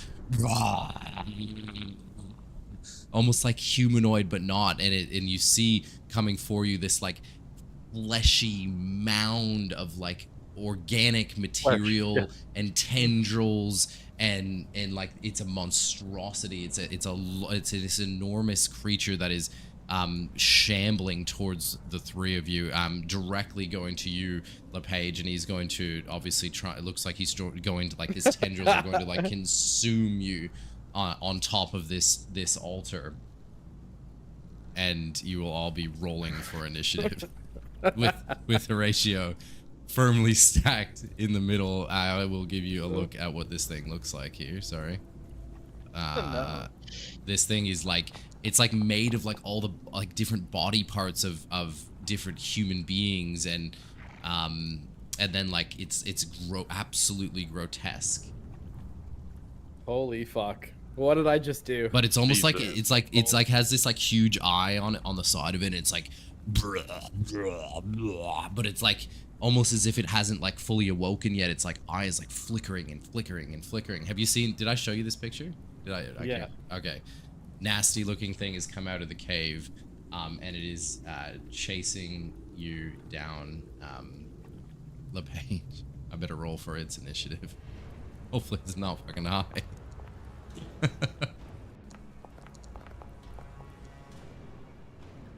LePage is currently locked to the ceiling. Yeah, I'm. Daddy. Solomon, roll for initiative, please. Oh, I've actually got a. Sorry. I've actually got a play already. Let me just place here. Okay, so, I'd say that's pretty logical of where you're all standing as well. And it is, yeah, like lumbering. You can't really see like legs or bodies. It's just this mound of all these like different body parts like stuck together. Go, Horatio. You have a play, hey? All right, I'll leave you be. Famous last words.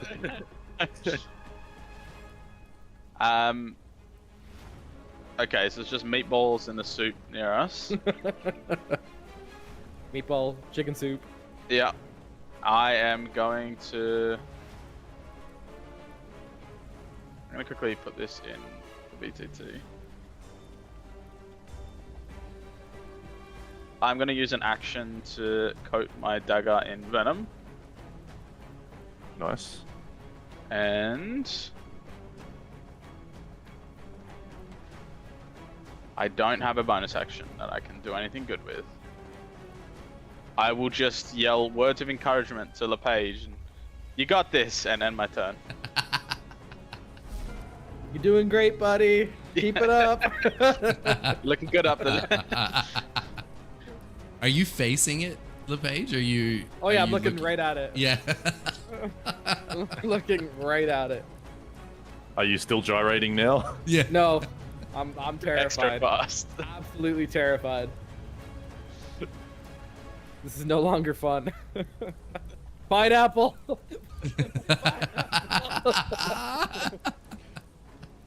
And it releases.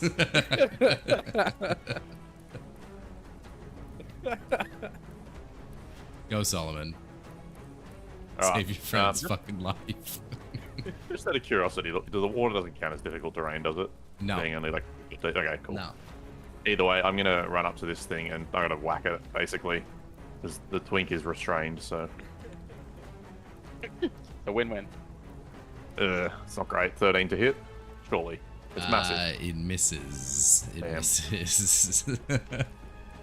You have stepped in front of this large mound of body parts and went to strike it and haven't quite got your footing yet and missed and splashed your sword into the water. Will you let me cast Prestidigitation because it's funny as a bonus action? Is it a bonus action? It's not, but can I cast it as one because it's funny? It depends on what you're doing. Let me know. I want to make an icy sensation run across LePage's crotch. Yeah, you can do that. Absolutely. Cool, I do that. He doesn't know it was me that did it though, he just feels the sensation. It's coming. That's the end of my turn. It's coming out. It's sure as fuck not a free action, because LePage has to ask permission to come. God damn. If you have to add link to the Beyond 20 as well. Ah, I will. Oh my god, that's so funny. Thank you. That is the end of my turn. Alright. All right, so this enormous mound in front of Solomon takes no notice of the paladin that has come up and tried to strike him, and is still just making an absolute beeline towards the sacrifice that sits on his altar right now. And he goes up to LePage.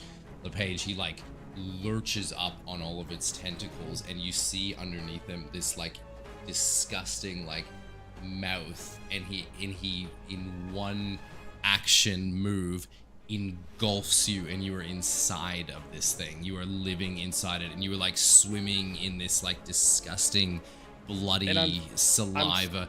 It sucked you in and the chains. It ripped it right out of the ceiling, and you're in Oh it. my god. Yeah. You are living inside this thing now. It has consumed you. Do I get an attack of opportunity when it runs past me? Yes, you Okay. do. Yes, you do. Cool.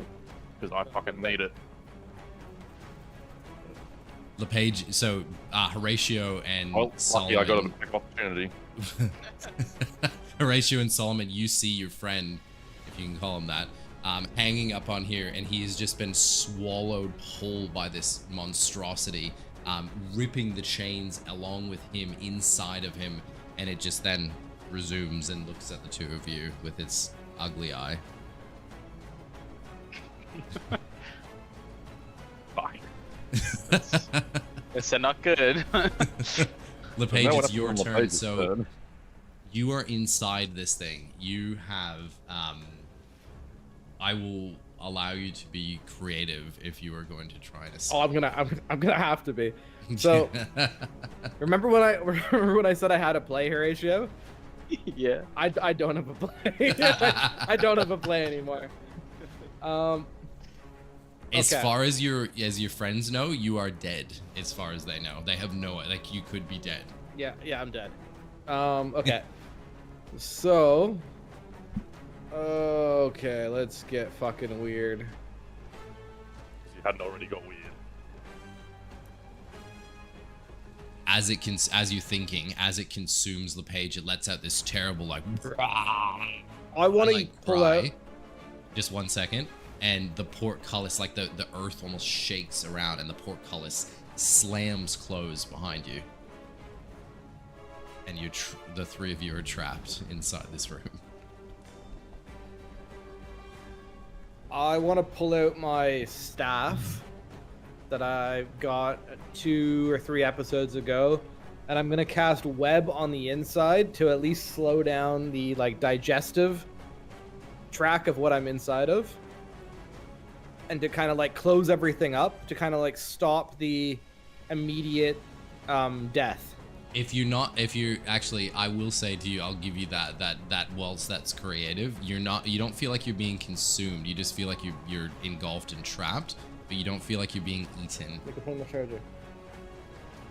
Just plug it in. Just plug it in. Just plug it in.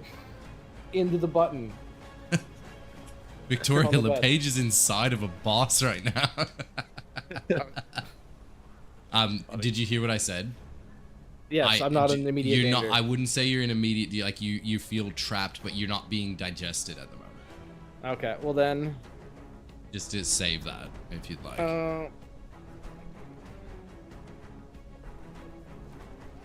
Sorry, just go. It is there. Go. It is there. Go. It is go. Okay, I don't care. Go. I'll look in a minute. Go. All right.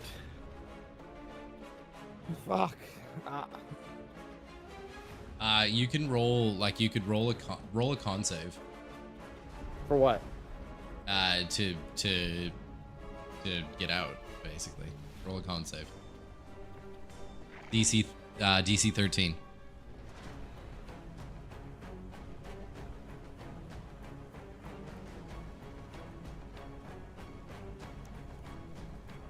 I don't know if I want to do that yet. If I'm not in immediate danger, Attack from all sides. yeah, I want to do an Eldritch Blast inside of it. All right. Sure. I just want to make sure that the rules are correct for you to be able to do that. You are blinded and restrained, technically. Does that affect anything? I don't know. Rules What does analyst. restrained? What does restrained do? So, if you have a look at the spell, there'll be like if you click on the spell. I don't think you can cast a spell that I don't think requires you your can. hands. You said So it'll be like a V, S, and M. So like visual, semantic, and Yeah. I think Yeah, movement. If it has M, which I think is movement, then you can't cast it. no, it's only VNS. You can't see either, but I suppose it's all around him. He can't really. It's all miss. around him. He can't miss, except he will have to roll to hit, or it'll go. It'll fire straight out the. Oh, hang bottom. hang on. S is for movement. M is a material. So S is semantic, so like somatic, so like doing something with your hands. I don't think you could. You could cast a spell. That spell. the Okay, Eldritch well then, Blast. how would I get out then if I'm Roll a con save. handcuffed? Roll Yeah, a but con like, save. Restrained is just the condition. You're not in handcuffs. The handcuffs are loose. They're loose now, right? So you're technically not restrained from casting a spell then, because wouldn't restrain just be inside the ball? I'm trying to understand it too. I don't just want to cast a con save because it feels like a cheap way to. If I get this, it feels cheap. Do you have any other spells that you can cast? Well, no, because all my spells are like they all have the same limiting factor. Yeah, I've got to do this con save, but it doesn't feel like it's the way to do it. Where?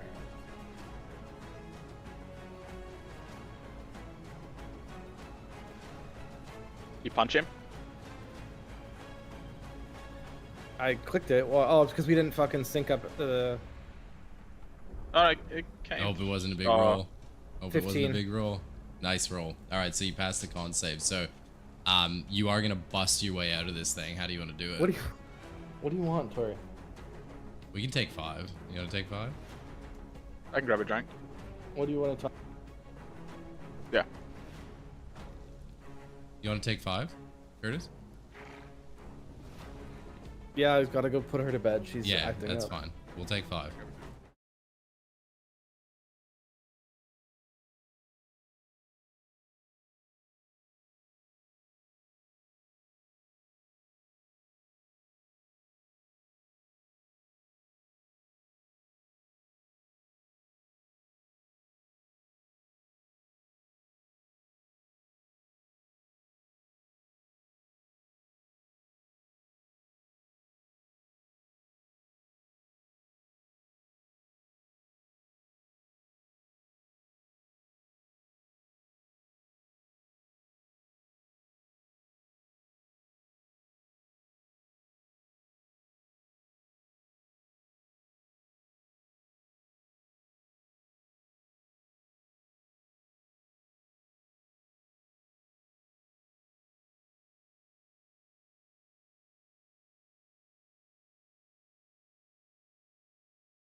That is it. Are you sorry? Did you roll? You roll a successful con save, and you were escaping the grasp of this beast. How are you punching your way out of it?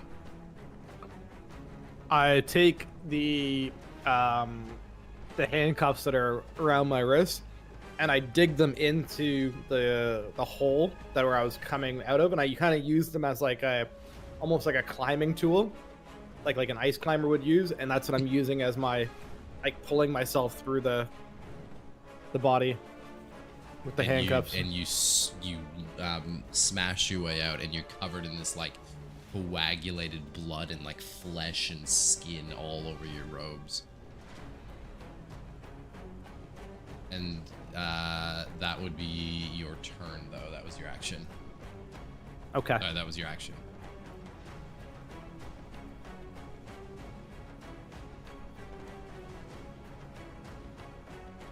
So I didn't take any damage from that at all? No. Okay. Stop complaining or he'll make you take a lot. Okay.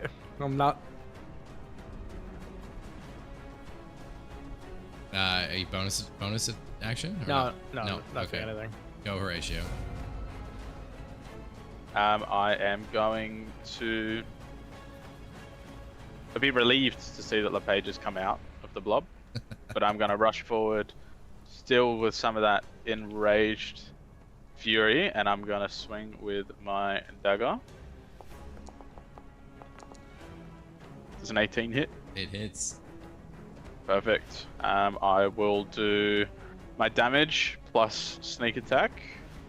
So you're going up into close quarters combat with it as well, correct? So you're. I am. Yeah. Yeah. Yeah. So And you're what moving I might get you to do is, can I get you to roll a Constitution save? a con save. I can do that. I haven't done sneak Actually, yet. I can do that on here. I can do this for you. Damn. Okay. Big dog with the big con save. So you don't take poison damage. So 8 plus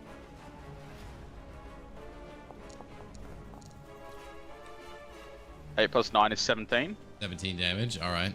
What are you trying to attack on this thing? What are you doing to it?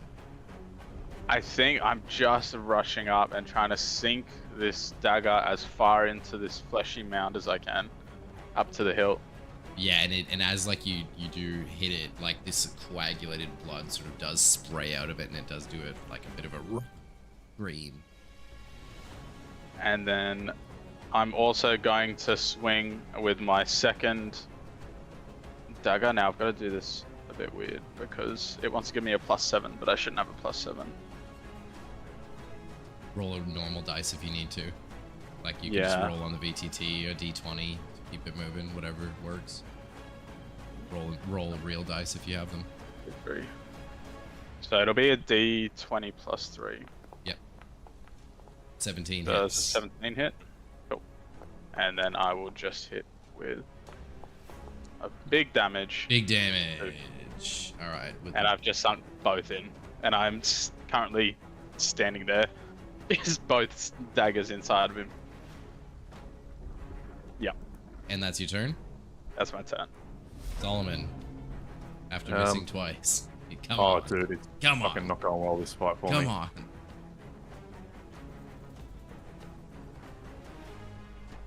And you went up against it. Is it as in the well. water? Yeah, like no, sorry, it jumped up onto the shiny thing to suck in the page. Yeah, I thought so. I wasn't sure. Just Yeah, it 'cause of did. It sucked on PvP. him. Okay. Sucked on him good. Yeah, I'm just gonna hit it again. I think that's probably the best move Give it- for me. give it the Just goods. give me one other thing.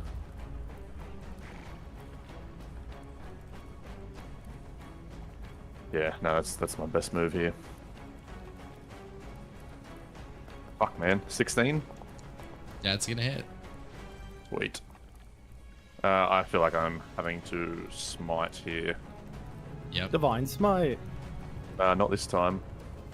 Ooh, new smite. going New to smite. Let's go. Wrathful smite.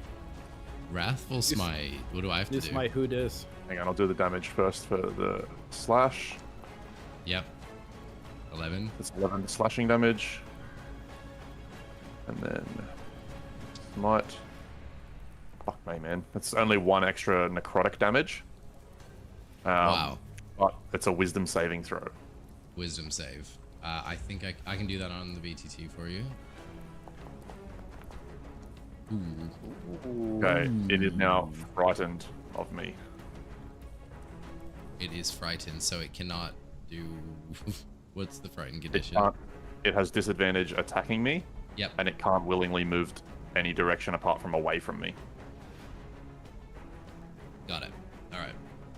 And I want to then Perfect. jump up and sort of put myself between... I don't know how to do it on the VTT, but put myself between it and them. So that it sort of keeps it at range, because it can't move closer. Sure. Happy for you to do that. Yep. So you're defending them, and it has disadvantage attacking. Correct. It also repeats the save at the end of each of its turns. Yep. But at the end, not the start. Yes. Yep. My And hero. I can only walk away from you. Is what you've Correct. said. Yep. Okay. Perfect. All right. Is that your turn? Yep. Oh, sorry. How much damage did you do? Not much. A little bit. Not a heat. 12. 11 plus 1, yeah. Perfect. All right. All right. So it is going to it's like when you hit it with this, it like rattles and radiates and it almost splits its head. But it is and it's clearly like gasping for something and like looking around. But in its rage, it goes to smash the big guy, and I will actually roll. I can roll that on here. No problem. I think we'll do it right. Oh, sorry. No. And again, like in its rage, it is going to do it again.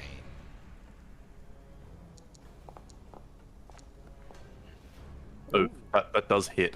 That hits. All right, so I'm going to do damage on you. Oh, sorry. No, I'm rolling with disadvantage, right? I'm rolling with Oh, sorry, you are. Yeah. Yes. Solomon, yes, yeah. Yes. Oh, my bad. One more, sorry. Also hits. It's more. Yeah, and it hits even better. Damn it. All right, so smashing like with all of its weight, coming on top of Solomon, it is going to hit you for 14 bludgeoning damage. And it rolls a wisdom save, right? To try and what's the DC? 13. And it is no longer frightened of you. As it slams down on Solomon, as he goes to the floor, this like purple light erupts from the tendril as Solomon casts Hellish Rebuke. Ooh, wow! What does that 17 do? force damage. So does that all Sorry, go fire damage, isn't it? 17? He takes full damage. It's not a save. It's a spell. It's a reaction spell. Yeah, hang so on. I just take Never mind. 17 Dex damage. Save. Dex save. My bad. Dex save. And then half as much damage on a failed success. Dex 13. Okay. Yeah. So Yes, sir. So it takes the full you damage. reflect that damage. You reflect what it was just about to do to you, and like it like sprays up in this fiery flame. But you could see it like almost that fire engulfs it, but it almost like breathes through it, and it like sucks it in, and it doesn't look as alarmed by fire as you would assume. Right. And it takes half that damage, which would be 9. Oh, that was way too much. Yeah, we can do 90. That's okay. Yeah.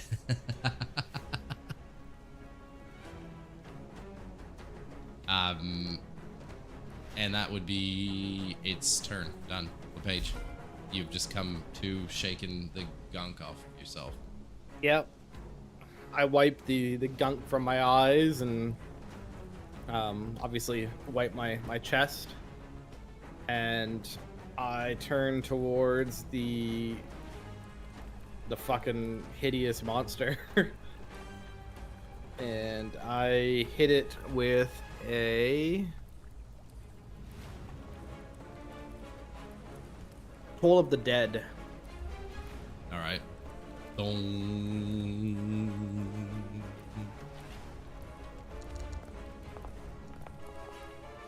Is there any save, or is it just straight for necrotic? No, DC Wisdom. DC 13 Wisdom. Okay. Is it 2 damage, or is it what is it?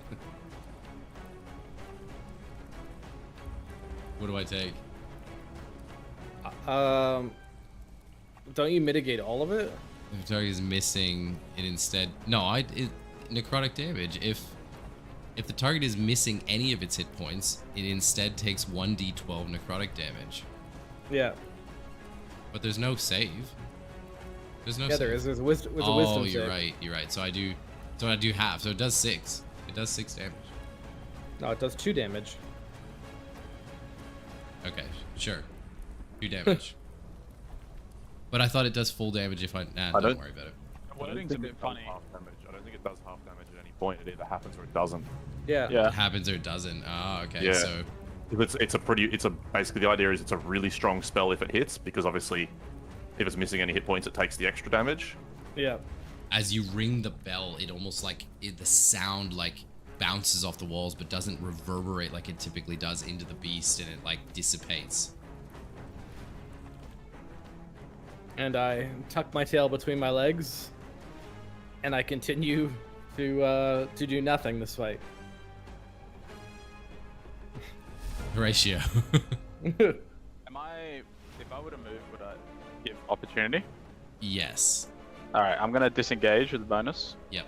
And then, how many eyes does it have? Is it just the big one, or are there a few? You can see one, and then no, there's a couple that like in different places, but not like right necessarily there. Like there's a few that are sort of like wincing and blinking. All right. Well, I'm gonna aim for the one that I can see, and shoot it with a crossbow. Yep.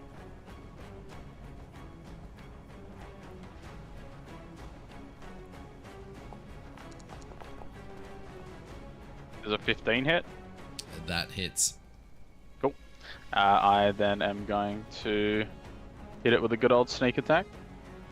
Ooh. All the damage. For a total of 17 damage. I swear that Horatio's done more damage than Kairata did our entire Baldur's Gate 3 playthrough. I don't think so. All right, so it takes out his crossbow, shoots at the beast's eye. You penetrate the eye, and it bursts with this like coagulated blood all over the page. But just as quickly as it like winces in pain, it like turns itself around, and like another eye is like staring at you from down below. Is that your turn? Yeah. Solomon. I'm out of spell slots. Shit.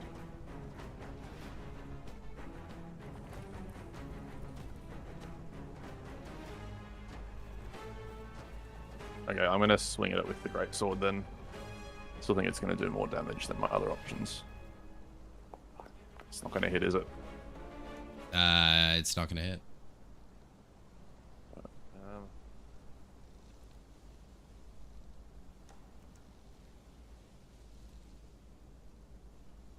Yeah, I don't really have much else I can do. Just think lack of bonus actions here.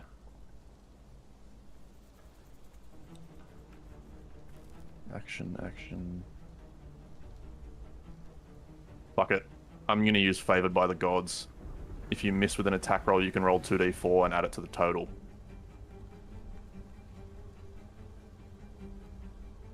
Alright, go. Comes a 17. Yep. Does that expend a spell slot, or what is that? It's once per short rest. It's a class feature. Awesome. You hit the beast now. Right. That's what we needed. 12 damage. Well, normal damage? Yeah. Yep. Well, slashing. Yep. Alright, so you carve across it, cutting tendrils off of the beast. It is still standing, but very much looking like worse for wear.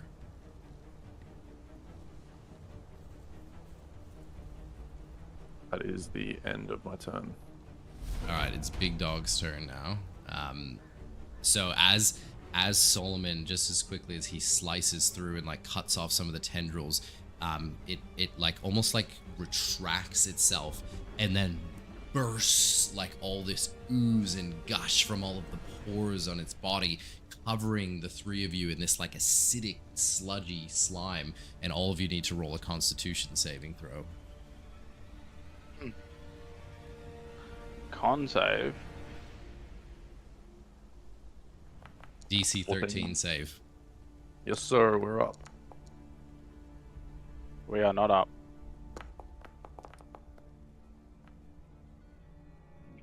So LePage and Horatio, you feel this like acid burn and like sinks into your skin, and you are now poisoned until your next turn. You both have how much poisoned? How much do I resist? So poison, the condition of poison, I think it just makes you have disadvantaged attacks. Is that right? But you take damage per turn, don't you? It's damage per turn. It's dot. Are you not immune to being poisoned? The condition? Should I? Not immune. I'm resistant. I'm resistant. Yes, so that means you take half damage, but I will just tell you. So, disadvantage on attack rolls and ability checks. There is no damage that gets done on the poison. Disadvantage on attack and ability checks until your next turn. All right, so he is going to then, so after it like ruptures itself and explodes everywhere, it is then going to take an attack at LePage and try and slam into him. And that is going to hit, I am assuming. Yeah, I'm gonna roll a luck. Yeah, all right. What does that do? Does that mean I have to re-roll? Yeah. Does it force a re-roll? The force re-roll, yes. Yep, so you just knock that off on your end. I don't have to do anything. Yeah, I take care of it. Nice. Oh, big luck, big luck. All right, so it's like, again, it's like spraying. It's like this possum and spew and tries to smash against and crushing the altar next to you as it comes down. And again, it's going to try and rasp back up and crush you again. And also is going to miss. Ooh. And it is going to, that'll be its turn. LePage, it's your turn. Alright, so I have to roll with disadvantage, right? On an attack here? Yeah, correct. If you are attacking, it is with disadvantage until the end of your turn. Alright, I will use the old Eldritch Blast with disadvantage. Oh, that's I didn't do that, sorry.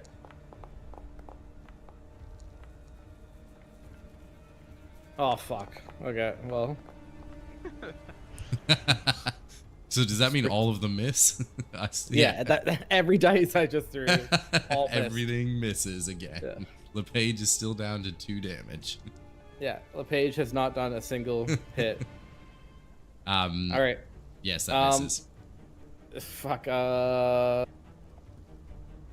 Nothing. I got nothing. Is that your turn? Yep. LePage defeat. So dumb. I hate this game. Quick question. I have an oil flask. Yeah. If I were to try and throw that, would that be with disadvantage? Yes. What if I were to conjure a mage hand who then kamikazed it into the meatball? Would that be disadvantaged? Because it's not me? No. So the mage hand itself would take up your bonus action to cast that spell, and then the mage hand gets its own turn in initiative order. That makes sense? So that's how. Yeah. Sorry, that's how mage hand works in combat. Sorry, you will get your own initiative order with the mage hand. All right, I'm gonna cast it, and then I'll roll. Is this a D20 for initiative? Yeah, normally there's a modifier, but I don't think mage hand has a modifier. Roll. Yeah, just roll a D20. That's fine. Yeah. The 10 would put you behind the shambling mound on the combat order, so you'd have it. Yeah, after the big guy gets a turn. Cool. All right. Well, then he can just sit behind me, like here-ish. Yeah. And I will just shoot with my crossbow for now, then, with disadvantage. Just remind me of that. I might forget it. Yeah. The mage hand. Sorry. Keep going. And 16 still hit. Oh, 16 gets it. Yes. Cool. With disadvantage. Standard with sneak attack. Sneak attack. Total of 10. 10 damage. All right, so another crossbow loads up and fires into that eye that turned around, piercing towards Horatio, looking straight at him. It cleanly hits him, strikes him in the eye, and it almost like reels back in pain and like collapses in this giant gushing or like possum into the water behind you. But you can almost see it, like, while it looks like down and out, it is like almost like pulsing,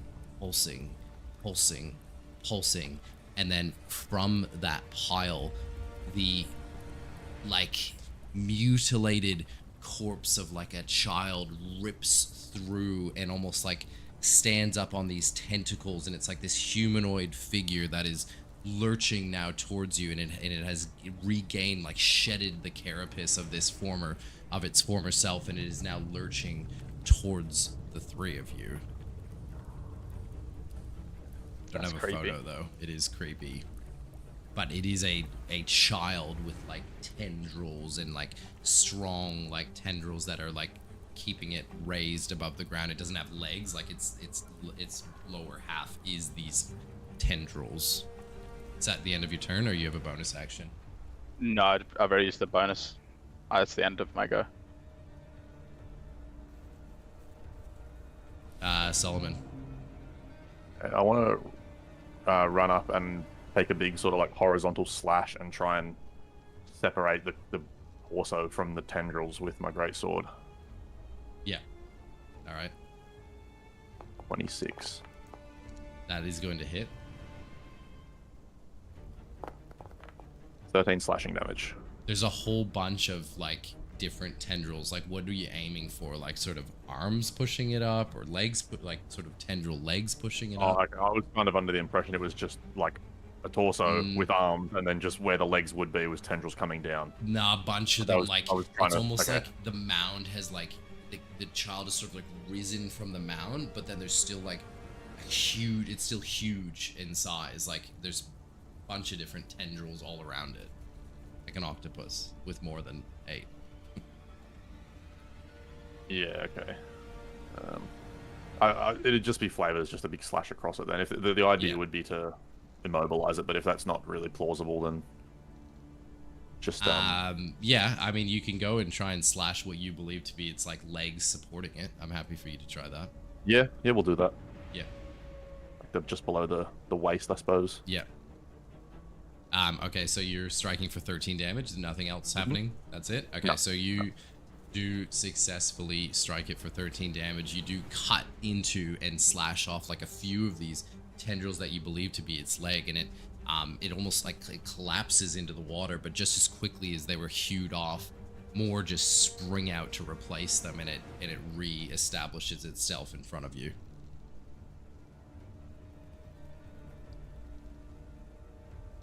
I don't even think I have a potion. Please tell me I have one.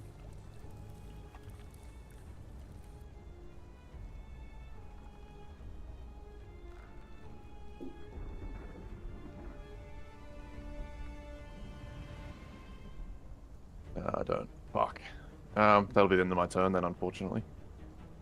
All right, so the big dog now like has changed, obviously changed its form, and it takes all of its tendrils and starts like smashing them, and they like hyperextend and smashing around the room, smash, and the three of you are like unstable and you're like you're struggling to keep your footing, and you all need to roll a strength to save DC 13.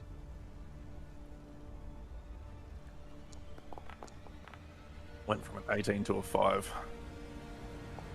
Ooh, nat 20. Okay, so Solomon, the two, so Horatio and LePage, you sort of like grab onto one of the pillars next to you and you stabilize yourself, but Solomon, you get knocked over and fall prone in front of this rampaging monster. How does prone work again? I have to use my movement to get up, don't I? Yeah, so on your next turn... Yeah. You're right now, I can attack with disadvantage. With advantage, you mean? With advantage, yes. But other than that, you get up your next turn. That's right. Yeah. Unless it's you could crawl or disadvantage on attack. You had up disadvantage attack roll has advantage. Yeah. Perfect. Okay. So with that, following up with that, this creature then sees you on the floor and goes to take all of its tendrils and smash them on top of Solomon, and he's rolling with advantage. Later, Solomon. Yeah, this is gonna hurt. GG's in the chat.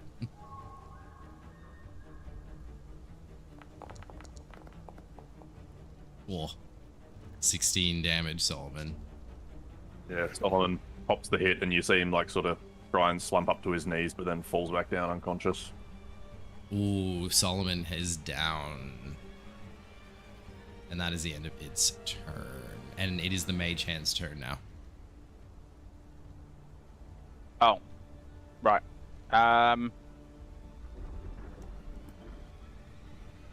Can the Mage Hand technically try and help Solomon up? I can't remember how the help works. No, you can't. You can't help him with the Mage Hand. You can throw potions.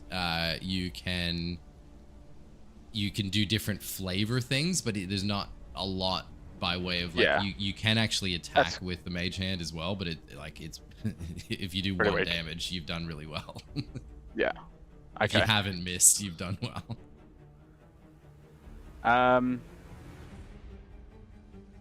I guess I should ask first. LePage, do you have any fire spells? I have you no can fire use. spells that I can use, my friend. I have made a plan out of nothing. Isn't it also like resistant to fire though? The meatball. I don't think so. It did eat your hellish rebuke. It ate actually. my hellish rebuke fire. It swallowed it.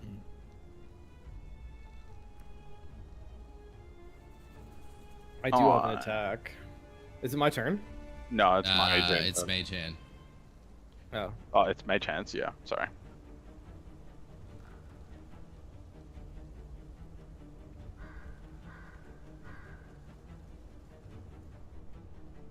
I'm gonna skip Mage Hands attack for now. All right. Not even a shove. No, not even an attempt to shove. A -5. Yeah. All right, so skipping his turn goes to LePage then. LePage, you are beset by the monster that has just thrown your friend to the ground and beaten him to death. I am no Close to longer death. disadvantaged though, right? No, only one no, turn no, of no. it? Yes, correct. Okay, I am going to use my Ray of Sickness, which is once per long rest.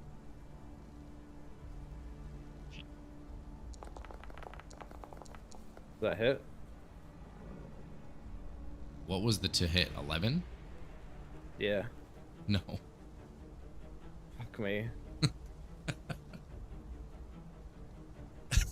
You rolled a fucking 6. There's just no way. That's 3 fucking dice. Alright, well, that's my fucking attack. For my bonus action, can I lob a health potion over to Solomon? Can he throw on a bonus? Is that yes, right? Throw is a bonus, yeah. Throw is a bonus, but he wouldn't get the full benefit, right? He'd have to roll dice. But Yeah, yes. he's got to roll the Yes. health. I think. Yeah. Okay. Oh, hang on. Yeah, is throw? It's not, nah. Oh, an action or a Well, bonus otherwise, you could just like throw a dagger to a bonus action and Right, get an okay. attack out of it. However, there are no, but isn't Baldur's Gate 3? It's a bonus action. Yeah, but in D&D, it's not. Yeah. Actually, I no. think it's- Throwing stuff is an action in Baldur's Gate as well. Yeah, it's an action. Alright, so for my bonus action, can I put the potion, I guess, on the ground beside me within arm's reach since we're close to one another? He's unconscious, so he wouldn't be able to pick it up. Is that right? You're unconscious. Yeah, in this correct. state. Yes. I'm down, Okay. so I can't do anything. I mean, you could knock it or something. Well, but I was gonna say, could I like pour it on his head? Since I'm not throwing can it? you do that? If he's, I don't think so. I don't think you can do that. Do you know, Fip? I don't think so. All right. Well, He can feed it down my throat, but Put it on the ground. But it as a bonus action. as a bonus action, probably not. You can. All right, I mean, you. no, help is an action. But I mean, if the argument is that taking a potion, like drinking a potion, can be used as a bonus action, is that very different for him kneeling down and feeding No, you're me right the next to potion him. as a I bonus don't. I action? don't see a problem with you giving you right next to him, feeding him. If he uses a potion on me as a bonus action, I just roll for it as if Yeah, normal house I'm rules. happy for you to do that. You're right next to him. You didn't hear any of that. Yeah, I'm happy for you to do that. You're right next to him. You can feed him a potion as a bonus right. action. I put the potion up his butt and feed it to him through butt chug. You take 7 And he- 2d6 piercing damage, Solomon. Because of the unfortunate way that the potion was administered, Solomon rolled 2 1s on the d4. Oh, no, And he you gets didn't. 4 healing. No, I you did. didn't. He rolled the minimum roll for a butt chug. That's literally what happened. For a butt chug. It's hard to butt chug when you're unconscious. Yeah. Oh, it's easier when you're unconscious. But you have stabilized, correct? That means? Yep. Yep. You're muted too. He woke up and clenched it off.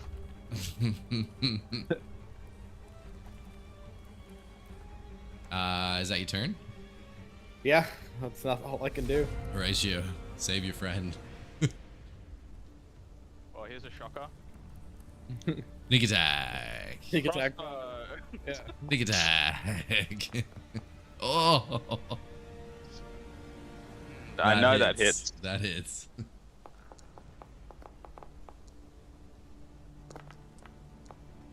Nice, 16 damage. I will release another yep. bolt going towards the baby. Yep. Um, How much are you doing? 16? 16, yeah.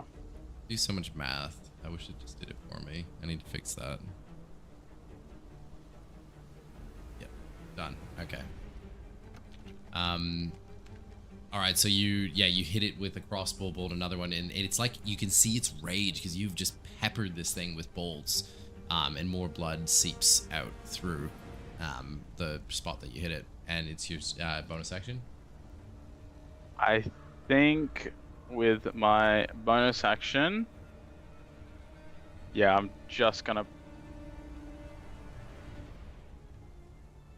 going to pass for now.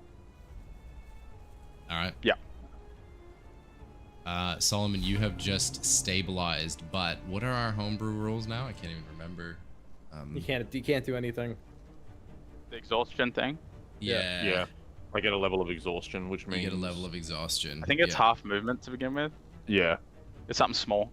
It's something I'll look it up. small. Yeah, it's something small. If you could, that would be great. But in the meantime, yeah, you do not get. Oh, you get a disadvantage on saving Saving and ability checks. Ability checks and saving throws. Yeah. Is that your first level of exhaustion? Sorry, not Yeah. not saving throws, just ability checks. Yeah. Mine says I'm saving pretty sure- throws. I'm pretty sure he's not Fine. allowed to do anything on his first move, though. I think No, it's you don't get an action when you Yeah. stand up. Yeah, that's what I thought. Correct. Yeah. Correct. Exhaustion bonus 5e action, though. rule. Here we go. Hang on.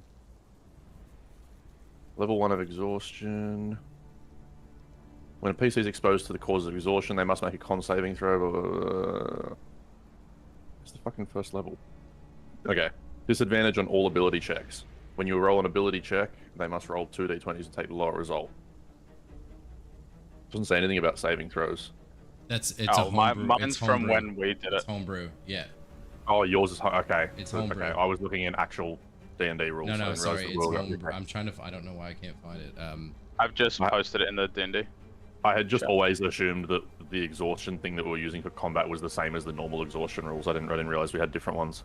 That's on me. Combat exhaustion is first time disadvantage on saving, second time is half movement, and third time is disadvantage on any attack. Okay, That's cool. right. Yeah, that was our rules. Yeah, maybe dump that in your little book there. Oh yeah, I've got it here now. Dis on saving, half movement, dis Yep. on attack. Yep. Alright, so I now get only a bonus action.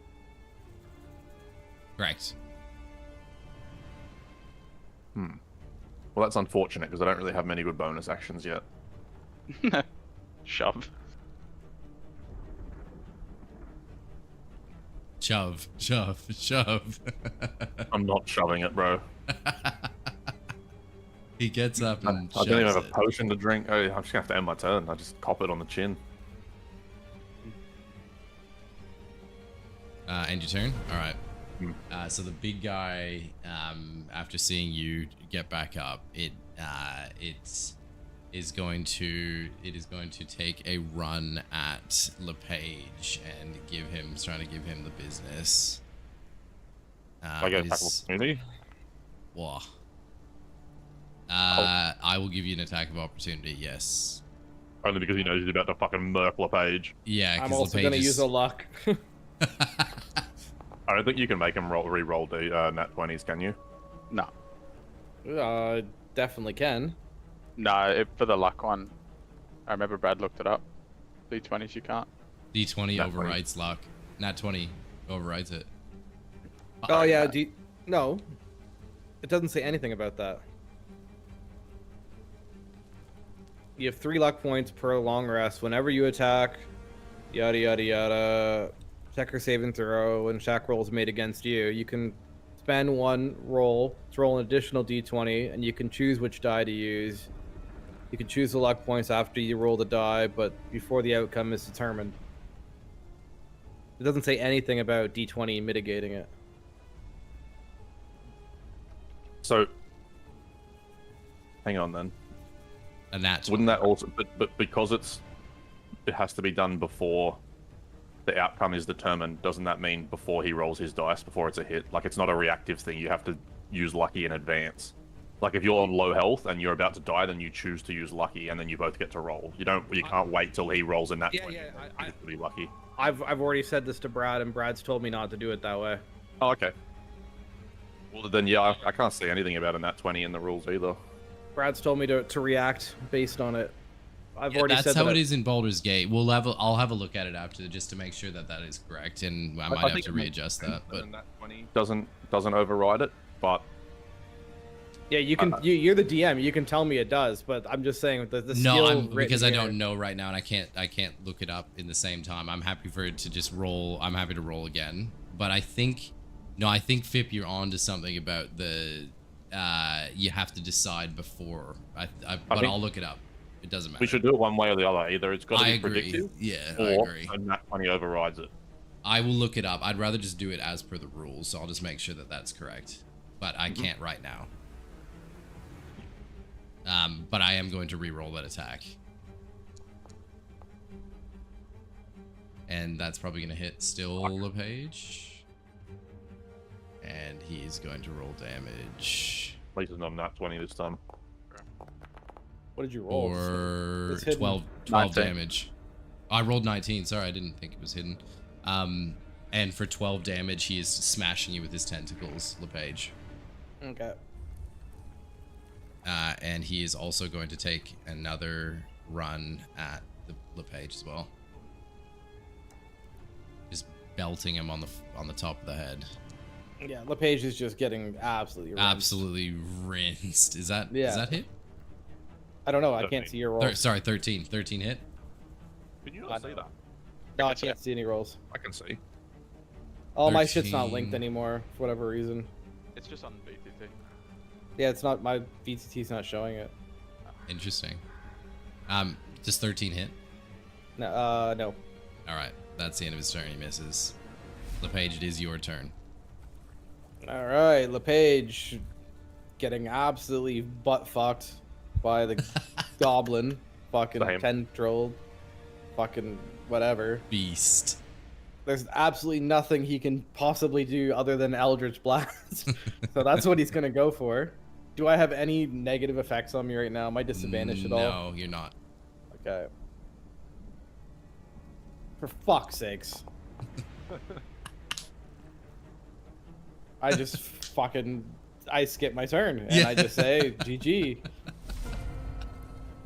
I love that you end your turn. It's great. Like, dude, I've done 2 damage in the last hour. In the last hour.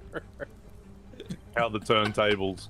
fucking Christ, buddy. Like, this is just so. So ever Fucking since LePage had his run-in with the spider and got the piss beat out of him, he's just stopped being able to attack. Yeah, he's got stage fright, man. He's got Like, stage fright. Yeah. Performance anxiety. Needs the fucking blue chew. All right, go Horatio. Come on, kill this fucker. All right. Before this thing is like smashing your friends to death in front of you. You're seeing this thing just.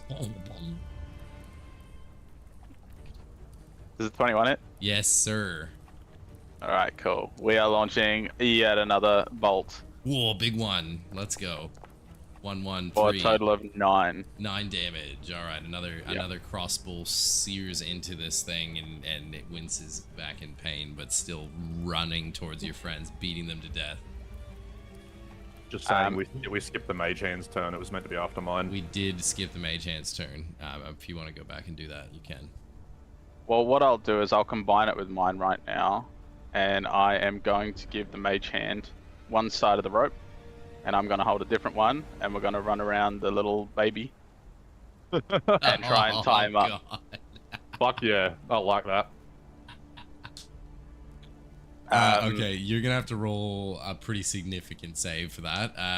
Roll a, what would that be, an acrobatics? Dex, acrobatics, X check. Go acrobatics. Acrobatics? Yeah, and the DC will be 15. That's a bit rough. As you and the mage hand approach LePage, you like sort of get tangled up in LePage and you trip over part of the ritual desk, and the mage hand just continues to roll. The mage hand's like running around the monster, but it's like the tail of it's like nothing's happening because it's just the ropes running around it. All right, I'm done. Have you now gone into melee range of it as well? I'll fall into melee range. Yeah. I'll be on the side. So sorry, your turn is up. My is that what you're turn's saying? done, Yeah. Solomon, go. Does it look worse for wear at all? Yeah, I mean it's got a few cross bolts in it. You can see it bleeding. Yes, it has been damaged. It's hurting. Yep. Okay. It's not moving with the same vigor as when it reincarnated that first time.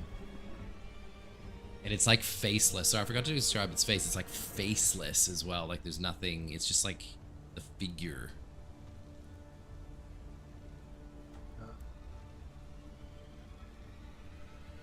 Hopefully this hits. I want to sort of like jump up and almost try and crash tackle the child, I suppose, and cast Inflict Wounds as I grab it. All right. Fuck me, man. I know full well that doesn't hit. It does not hit. How much health do you have? Jesus. Leave me alone, bro. It does not hit. No. That's all I can do on my turn. So I've got no spell slots either. as you jump onto, you try and grab him. You actually pull it down, but just as you do, and you try and like zap it with your hands. One of its tentacles comes out and smacks you. And roll for a dex save. Wait, what? I didn't roll a nat 1. Roll a dex save. He's having too much fun. DC 13. Sorry. All right, so the tentacle like almost grabs onto you and throws you 10 feet away. So it just gives you a big whoop over here.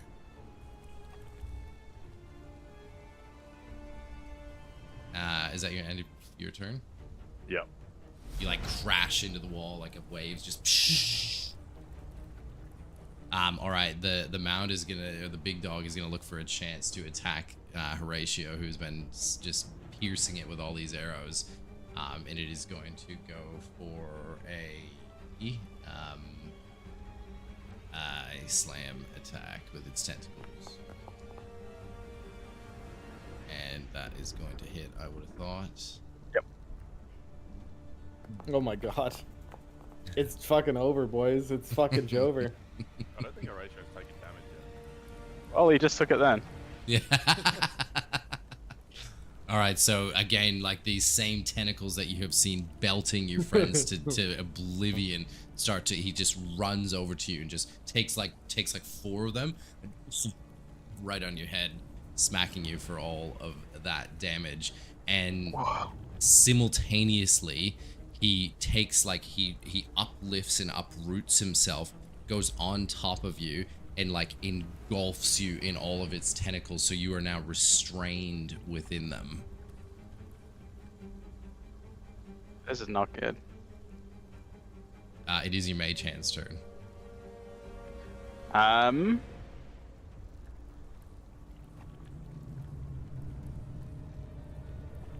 Can the mage hand... Am I like inside of the thing, or am I like pretty outside much. and holding me? You almost can't see it, like because there's just like so many tentacles like enveloping you. You have been almost consumed by it. So my mage hand couldn't reach me. No.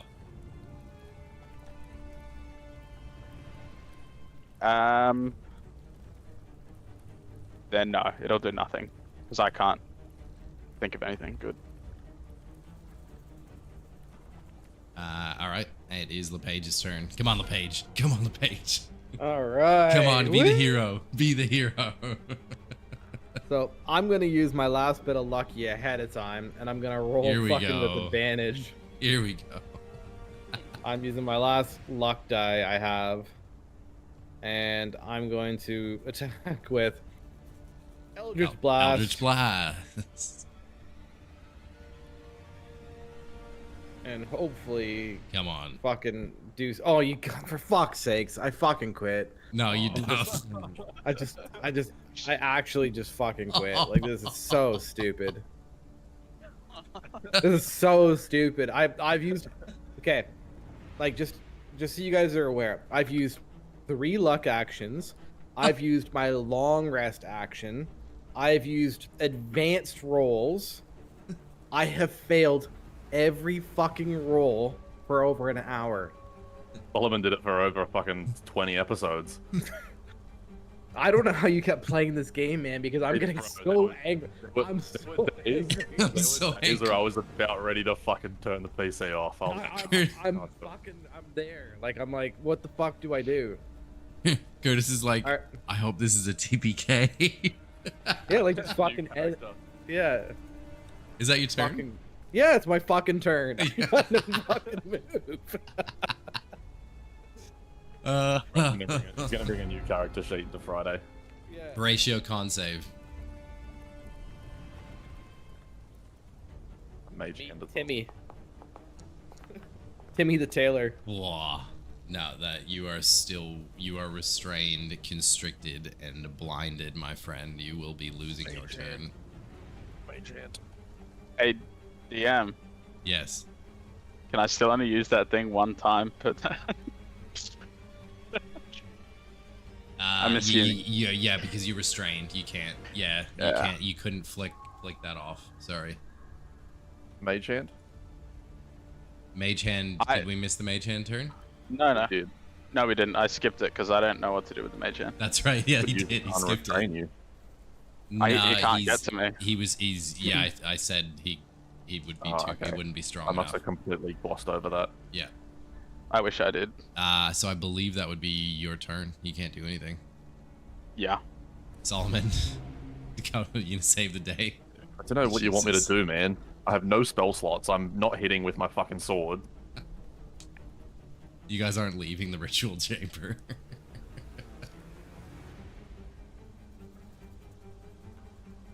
So fucking disappointed, man. Like, I'm going to fucking. I gotta hit on my sword. That's all I can fucking do. Curtis Big is smack. canceling next weekend. yeah, like, Why did it do that? Oh, it rolled damage as well, I think. It did. 14. That misses. Alright, have another go, Horatio, fucking LePage. Fuck's sakes, man. Is that your turn? That's my turn. I haven't got a bonus action. Alright, I need to see what this does to you.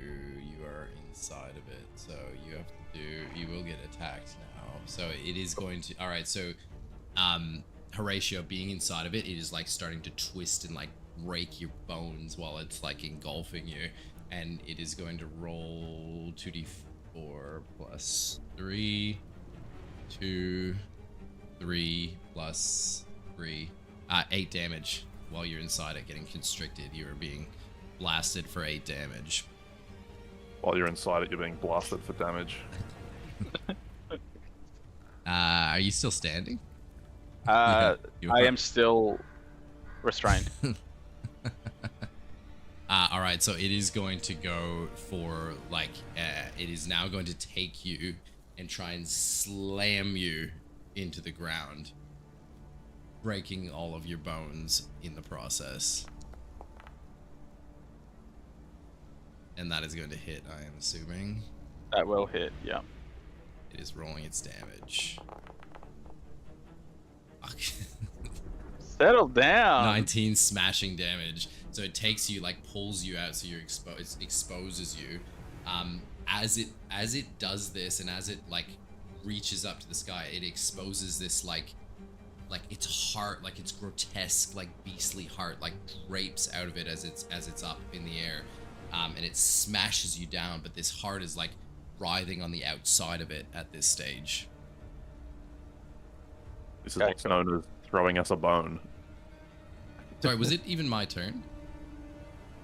It was, yeah. Solomon Oh. ended. Solomon ended, so it's the page's turn. Horatio is downed as well. Horatio's dead. Yeah, unconscious. Yeah. All right. Can these tendrils reach the roof? Yeah, absolutely. Okay. Well, cool. I won't use that then. I mean, like, why bother, right? Yeah. I'm I'll gonna just use, blast him again. What could go wrong? Sounds like an Eldritch Blast is coming. I'm gonna use web, and I'm gonna try to lock down its tendrils, so that's exposing the heart. Ooh, yeah.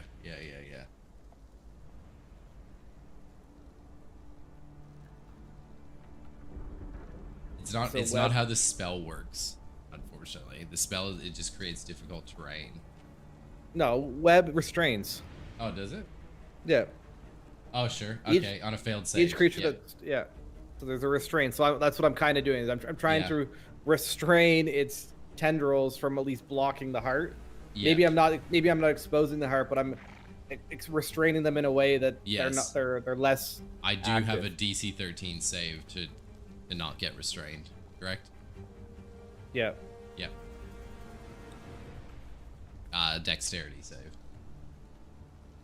Which I... Doesn't matter. Doesn't fucking matter. What doesn't matter? Just life, like. Yeah. Um. I'm solving public roles. So, yeah. So, I go to cast web, and it does absolutely nothing. It just goes on the walls, and it just sticks there like fucking. No, so the webbing is all around it still. So you've cast like webbing. There's webbing everywhere. So we'll have to do this check again. I don't think that's how it works. I think once you're out, you're out. I thought you've just sort of splooged everywhere, and there is webs now. We don't need to talk about LePage splooging everywhere.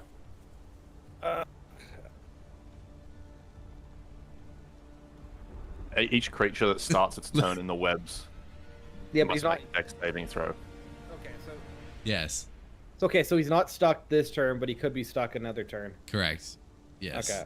Yes. All right. Well, yeah. So the web is shot all over him, but he's just cum proof. LePage is just like looking through all of his notes. Do I have any Yeah, hidden he just- fucking attacks? He's literally just pulled out a notebook and he's like, not this, not this, not. He's literally just going through it and just fucking checking things off that doesn't work. And yeah, that's his turn.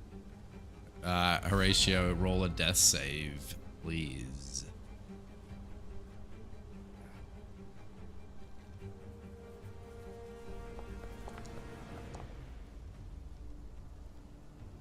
that as a failed death save.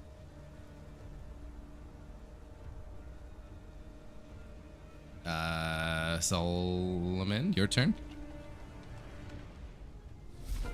I have to make a dex save, don't I? You're are you in the fucking webs? Did you shoot the webs at Solomon as well? I'll Well, let you looking choose at that. the area. Yeah, but fuck, surely you aimed that at the beast, right? You put that back. You're not gonna hit you and Solomon in the webs.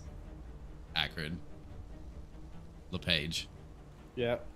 Am I in the web? Are you? No. Did you shoot Solomon as well? No. No. No. Okay. No, I didn't think so. Fuck. That's a shit template. Like. It's, by the yeah. way. I That's just I'm clicked 'cause I pissed. was- I'm pissed in this game. Just I just throw it out clicked. there. Yeah. I just clicked my fucking click, and I was like, fucking whatever. Just do your thing, Solomon. So I have a. I don't know. So I don't really Ratio want to is get into dead. melee range. Horatio is unconscious next to him. Yeah. Next to him or inside? I thought he was enveloped. So he took him out, and doing so Oh, that's right, exposed his slammed heart, him, yep, and then yep. slammed him against the ground, breaking some bones, and he's just laying there. Is the heart still exposed? Yes, it's like floating around, covered in LePage's web. I want to run up and grab it and cast Chill Touch. All right. Please, for love of fuck, tell me that doesn't hit, does it? Does not hit. Solomon commits seppuku and kills himself. All right. End of your turn. Yep. All right. So the monster feeding for blood is going to go. It actually turns itself and continues on to Horatio, and it seeks. He wants to eat his soul, and he wants to finish him off entirely. And Oh, he no. is. Whoa, and he misses with first attack, and he. Did you do your deck save yet? I've not done my deck save. Bruce started his turn. I love that LePage remembers that, of course. Yay, restrained. But what does that mean much for me? It's restrained. Yeah, it can't attack him. Yeah, you can't. No attack. way, I can't attack. Yeah. No Yeah. way. Fuck. And I think we get advantage on him. Restrained creature's speed becomes 0. Attack rolls against the creature have advantage. I thought it could attack. And No? the creature's attack rolls have disadvantage. Oh, okay. So I just Hang have on, no. It's linked me to the wrong thing. Sorry, give me 1 sec. Speed becomes 0. Attack rolls advantage. Creatures' attack rolls have disadvantage, and it has disadvantage on dex saving throws. So I can't attack with disadvantage. Yes. Yes. All right. So I'm going to. I'm That was my attacking first, and I anyway. have missed, and now I'm going to attack again on Horatio with disadvantage. Disadvantage. Oh, thank God. Like fuck. Does that hit? Fuck. Thank you. No, 13 does not. Wow. Thank fuck. No, the beast, the hunger I is don't not think we can do satisfied. anything to help him either. No, I've got nothing in my kit. The hunger is not satisfied. LePage. Should I just skip his turn? Or I mean, at this rate. You So have an advantage to attack him, so get that Eldritch Blast up, my guy. Yes. I think if I have advantage, I use something different though. Don't I use like Toll of the No, because Toll of the Dead's just straight Bullshit, damage. doesn't matter. I think it's Eldritch Blast all the way. But no, because he has to roll a save with disadvantage. But he doesn't have disadvantage on the save, no. I have disadvantage on a dex save only. This isn't Dex, it's Wisdom. Book. Yeah, Eldritch Blast it is with advantage.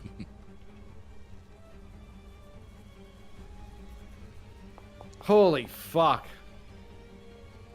Let's go. I did damage. You're hitting.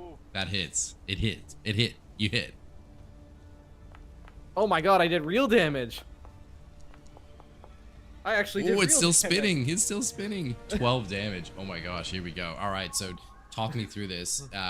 You have finally come to your senses. Talk us through it. So after getting his fucking face fucked by by a tendril. No, so after the tendrils have been like beating the shit out of LePage and his friends and everything, the webs have finally succumbed. Uh-oh. And he's frozen. Uh-oh, and his computer crashed. It ended on him saying, Can you hear me now? Yeah. Say it again, go. So like the webs kind of finally stopped the tendrils from like attacking. So it gave LePage the option to finally get an attack through. And then he just fires an Eldritch Blast as he's just like drenched in blood, like not even just his blood, but all of his friends' bloods as well, and just fires an Eldritch Blast into the weakest part of the fucking monstrosity. Perfect, and it like when it hits, it singes it, it almost like bursts like a Kamehameha like onto it. It bursts and it like reels back, and now it is very, very much looking worse for wear at this stage. Is that the end of your turn? Yes. We're not rolling that fucking one. Can Go he control Horatio. Mage Hand, by the way? Because he could still do something with that. No, not Okay, unconscious. I think so. Sure. You can go slap its bum. Ooh, he's stable. No, he's not stable. He's just rolling no, a good I death just save. got one. Yeah. Okay, Solomon, go. Great sword. Great sword. Come on, Yes. Talon. Come on, 18, Talon. surely. Come on, Surely an 18 Talon. does it. It hits. It hits. It hits. It Like, hits. fuck. Big roll as well. 16 damage. Solomon, you are killing the final form of this beast. Talk us Thank through it. fuck. I think Solomon just fucking gets his sword and like flips it around in his grasp so that he's almost like holding it like a dagger and just fucking spears it straight through the heart. And you just see like the heart explode in blood as he does it. No, he throws it like it's. Oh, you throw. Sorry, you it's throwing like your I'm sword like this? Javelin. Yeah, I'm javeling it. Javeling it. Yeah, and it's like Javelining it. the Holy heart's fuck. like connected in that funny way, and it's like leeching around on the side of it, and it just gets straight through its heart, and it like immediately like freezes in position. All the tentacles like go limp out onto the water, and it just like slowly just in a splash right next to Horatio, and you have just killed the beast. As soon as it dies, I want to run up to Horatio and cast Lay on Hands for 15 health. Oh. Dad. Thank you. Sorry, 10 health. I only had 10 left. My bad. That is fine. I feel like a fit young man again. Yeah, so you have killed this thing. Blood everywhere. This blood guts, ooze, that green pustules, that poisonous pustules that had poisoned you. You've just stabilized Horatio, correct? Yes. And just as you go over to heal Horatio, this all of a sudden the room itself, like the candle lights, burst out, and this horrifying apparition appears in the right in between all of you in the ritual chamber, and it is this like old woman wearing noble clothes, but it's obviously a ghastly image, and she's got like 2 knives in her hand, and she has like her face, like her eyes, she has no eyeballs, and she has this like horrifying presence about her, and she says, like, her mouth is like twisted and gnarling and just demonic in every way, and her eyes sunken with malice, and she looks at you and says, "You may have evaded my threats, but I will tear this house apart before I let you escape." And all of a sudden its like neck and head split backwards, and it's facing the ceiling, and it screams, and this echo, and all of you pierce in your hands, like you throw your hands over your ears, you can't hear it. It's just absolutely destroying everything around you, and the very foundations of the home seem to quake, and above you, like there's like parts of the ceiling start to fall and smash into the water, smash in the water. Horatio, you jump out of the way as a stone comes and nearly kills you, in just as you've been stabilized by Solomon. And just as quickly she appears, she disappears, and you like all around you, this home is collapsing. Okay. And no rest for the wicked. Yeah, apparently. So should we just run out the way we came and go bury these bodies before we I don't think we can go back the way we came. Oh yeah, the doors are closed. Just sorry. The portcullis has been smashed by a falling stone, and there's just like pieces that you can walk over it. And just as you see this happening, Horatio, you hear like way above you this door opening. Like, did you hear any of that? Yes. Yeah, we heard it. Got that one. I'm so just I'm sorry, go worried ahead. about running deeper into this thing with the health that I have. And I almost want to go out the other side. I want to know what's out there. At where? Out here. There's nothing. You want to go out here? Isn't that what you said? The No. other side? I want to know what's on the other side, but I don't want to like push through because how weak I am. So the three of Solomon you, take a look. the three of you beeline in the opposite direction of the broken portcullis, the entrance that you came where the beast had come from, and all you find is just a cave in which he was in, and you will all need to roll a dexterity saving throw collectively. Fuck. Yay. Had to go fucking check it out. Yeah, it was good. I'm gonna fucking 18, die. 8, and 16. So Solomon, 18. 18.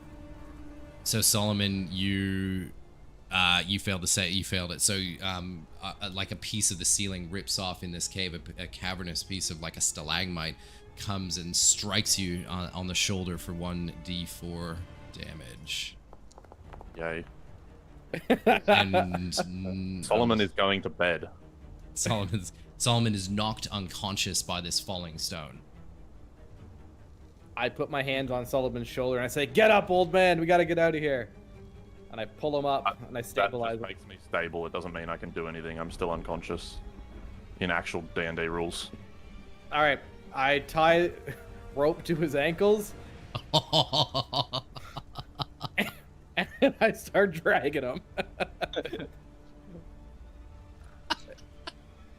All right, so you're encumbered, but you are dragging Solomon. Yeah, are Yeah. you strong enough to do that? No, I'm using Horatio as well. Horatio would jump in there as well as like tug of war. Yeah. Oh my god, yes. Okay. And the mage hand is just holding Solomon's head up, so it's not slamming the Oh, ground. use your mage hand. Use your mage hand. Yeah. Have neither of you got a fucking health potion? No. I went into this with no What? health potion and missing health. Wait, Alright. Christ. No, wait. I do because. Oh no, I force fed you one. Fuck, I force fed Yeah. you my last one. That was my last one. Welcome to the new campaign here. Okay, so you guys are dragging him. Where are you going now? The roof's collapsing. What are you doing? We're going out the only other entrance. Wait, did you say I heard something above us? A door opening. But it's if we were to look up, can we see anything, or is No. it just like I can hear things? No, you just heard something in the very distance. You believe could have been the front door of the house. And there's nothing else in this cave, right? Nothing else. No loot. All right, then let's hit the portcullis and leave. All right, we're dragging. He's coming with us. Yeah, he's coming with us. We Go need you, DM. Oh, what? Thanks. He's not going to control his own character because he's down? He's, I'm he's, down. he's upset. Unbelievable. I actually just forgot I had to, if I'm being perfectly honest. Alright. I was reading my character sheet. Now that we're upstairs, fuck. So we as you're going up the stairs, there's this again this other like poltergeist, like it materializes in front of you, and you immediately recognize him as Gustav Durst, and he says to you all, he says, please, the tears are beating down his face. He says, please, you must stay here. She won't accept anything else. He's pleading with you to stay. Is there anything you can do to help stabilize my friend? And I'll consider it. No, the house must take him. The house must take him. I say to the ghost, I'm like, sorry, I'm not leaving my friend behind.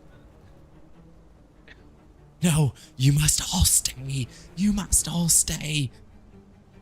All right, I just push past the ghost and I keep running. You don't deserve this. Yeah, I would. You're Yeah. still running. All We right. know what you did to your kids. Yeah. And just as he does that, he lets out this scream in rage, and he's like, you will not escape, and like he like bursts and like evaporates as well, knocking more pieces of the ceiling down, and you both need to roll a dexterity save. Oh. I can't carry both of you. Are you really just trying to kill us? Like, like is this what we're trying to We do need now? 2 to 3 more hours. Okay, so character sheets. both of you with the mage hand and Solomon simultaneously leap forward, missing this giant piece of debris. And Solomon, it hits the top of his head, but he's sort of unconscious. He doesn't matter to him. And you continue to at this run point- and run and Oh run. no, I've got stabilized. I don't have to roll a death save. Yeah, you're and- stabilized. And then you hear this like distant voice, the two of you. It says, she has other servants. They're waiting for you ahead. Don't fear them. Their only power is fear itself. And you guys are running for the exit, right? Yeah. So you start to hear as you're running for this exit. So stay here with me. Stay with me down in this level because you're not out yet. And you start to see like you're running through those old dark crypts. You've got Solomon dragging behind you with the mage hand. You run through you make it through that old dining room, and all around you there's like these shadows start to materialize, and they're not the same shadows as before. They're all like cultists that are draped in these hoods. And you start to hear that echoing roar again. There's still pieces of debris falling from the sky. You start to hear, he is the ancient, he is the legend. And there's debris falling. And you need to roll another dexterity saving throw before you go back upstairs. You're fucking kidding, Brad. They're starting to like, it's echoing. The room is echoing with this chant so much that it is knocking pieces of the ceiling down. And Horatio, you have been struck for 1d4 3 damage. Yeah. Bludgeoning damage. So a piece of the ceiling falls, knocks you, hits you on the head, falls over, also again onto Solomon, but rolls off. And Solomon's still being dragged. He's all dirty, wet, gross, and I'm guessing you guys are knocking yourselves back upstairs. Yep. Oh, sorry. Why can't I go upstairs? Where does that take you? To the 4th floor? 4th floor, yeah. Yeah. Oh, 4th floor evil. Never mind. No, that was my mistake. That's totally the wrong place. Okay, so you've run upstairs after stair after stair, and you find yourselves at the top of the house. So you're now on the 4th floor. The ceiling seems to like be caving in around you. Not that it's relevant because I'm down, but it just says no token assigned, and I can't see anything. I can't see anything either. It's broken. Yeah, I broke okay. it. Just listen for the moment. You don't need to. So you're on the 4th floor. Okay. I'm guessing you're running for the stairs. Yeah. I think so we're... have you dragged Solomon all the way up those stairs? Yeah. All right, and you're making a beeline for the staircase. Yep. All right, so the 3 of you run towards the marble staircase with there's almost like fire and flame around you now. Like there's like thing after thing happening, and like the ceiling's collapsing, the rooms are collapsing, the staircase is still intact, and you're running down it, and you're all going to need to do one more dexterity saving throw as you are running down the stairs together. What the look at this. All right, here we go. Did you pass? Nope. Horatio passed. LePage, you are struck for 1d4 damage with a falling piece of debris, and Let's take your dice. 3. So 3 damage to you, 3 bludgeoning damage by a piece of falling debris hitting you and striking you. And in front of you, the 3 of you well, the two of you can see you've made it all the way down all of the sets of stairs. You've gone up and then down, and you can see this in front of you that there is the exit just in front, and the door is open, and there are no tendrils in its way. Yeah, I'm not going to stop. I am very sore. I am running as fast as my little legs can carry me. And just as the three of you, and you yank Solomon out, and you like fly out of it, the house, seemingly the inside of it, collapses just as the three of you jump away and escape. Jeez.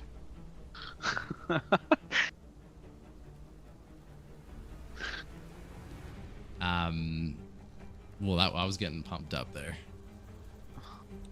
I thought you were actually gonna die. I fully thought we were gone. Yeah. I thought you wanted us to die. That's a lot of deck saves. Yeah, I believe that you want us to die here. Why would I want you to die? Because Brad knows full well he's out of his depth for next weekend, so he's trying to make us have new characters so we're equally as confused. That's he like, wants us no literally prep. to play like level ones. Yeah, no prep. Okay, so the three of you, well, the two of you have now exited. Solomon obviously still being unconscious but stable and being dragged behind you, bruised up, bloodied. The three of you, the two of you, stumble to your feet, just panting, but you have made it out seemingly to safety. And what once stood before you, which was obviously the gates outside of this house, you now see, so the same gates, but those mists have almost departed, and you see like an old road through the forest in front of you. There's a watchtower that's also appeared as if it was something like that used to be part of the house on the outside. So just outside the gates, there is now like a watchtower. Before I do anything, I'm putting these fucking kids in the ground as soon as we leave like the grounds of the house. I'm glad we brought Solomon out then, because they were definitely in his pack. Yeah. Yeah, you yanked them as well. Yep. Yeah. All right, so you're digging them up and laying them to rest. Yeah. I mean, at least lay them to rest outside the ground. Yeah, outside. Yeah, that's what I said. Outside the yeah. ground. Okay. So you've taken Solomon and the kids just outside of that, of the gate. So you're at like the foot of that watchtower. Literally, as soon as we get outside, we're burying these kids. Yeah. All right. So you find a place next to the watchtower that, like, under this old tree, and you dig up holes, and yeah, you talk me through it. I'd tell you.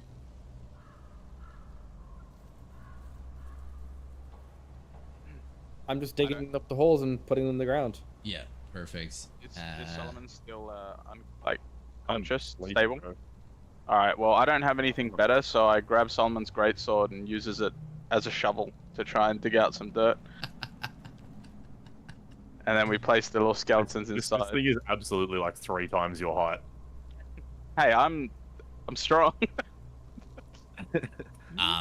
So as you lay them to rest, nothing immediately happens, but this watchtower does look like a place where you could safely rest for the evening.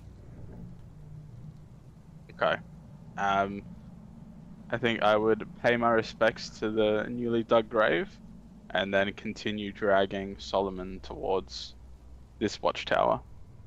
It's sort of like hollowed out. It's just like a sort of place, and then in front of you, you see these it's like this twisting path into this dark like forest of dead trees. But that mist has like departed and sort of moved away as well. That was there before. That was sort of restraining you just to this house, and that has all dissipated, and you can now see a forest in front of you. I think at this page I will pull Solomon inside the hollowed out watchtower and then light a small fire and sit down next to it, just staring into it, thinking about how close we came to not making it out. LePage, come Come rest. We burnt this. Okay, I look at the kids and I bow, I pay my respects, and I just go and sleep. And the three of you have the best sleep that you have had in a very, very long time. Relatively undisturbed, albeit you all are very uncomfortable in your current setting. And you all close your eyes to go to sleep, and we will leave it at that for the evening. Go. Now, if I, out of curiosity, if I activate this, can you see it? It's just loading.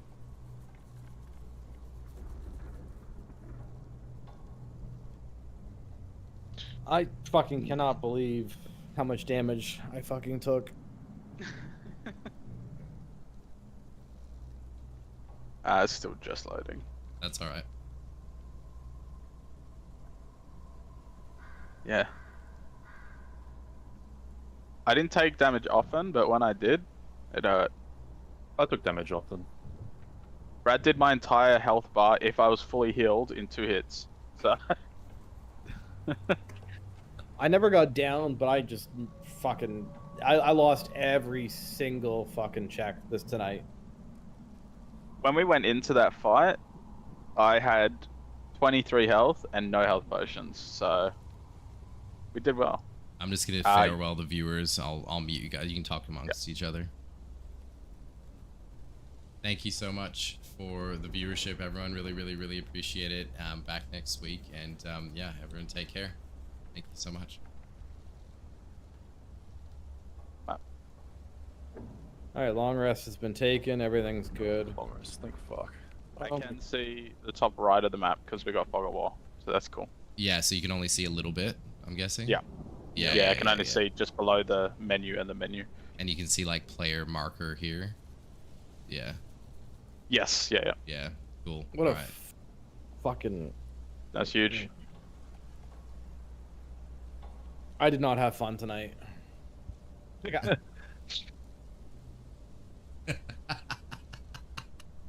It is that way sometimes. Fuck's Yeah. sake.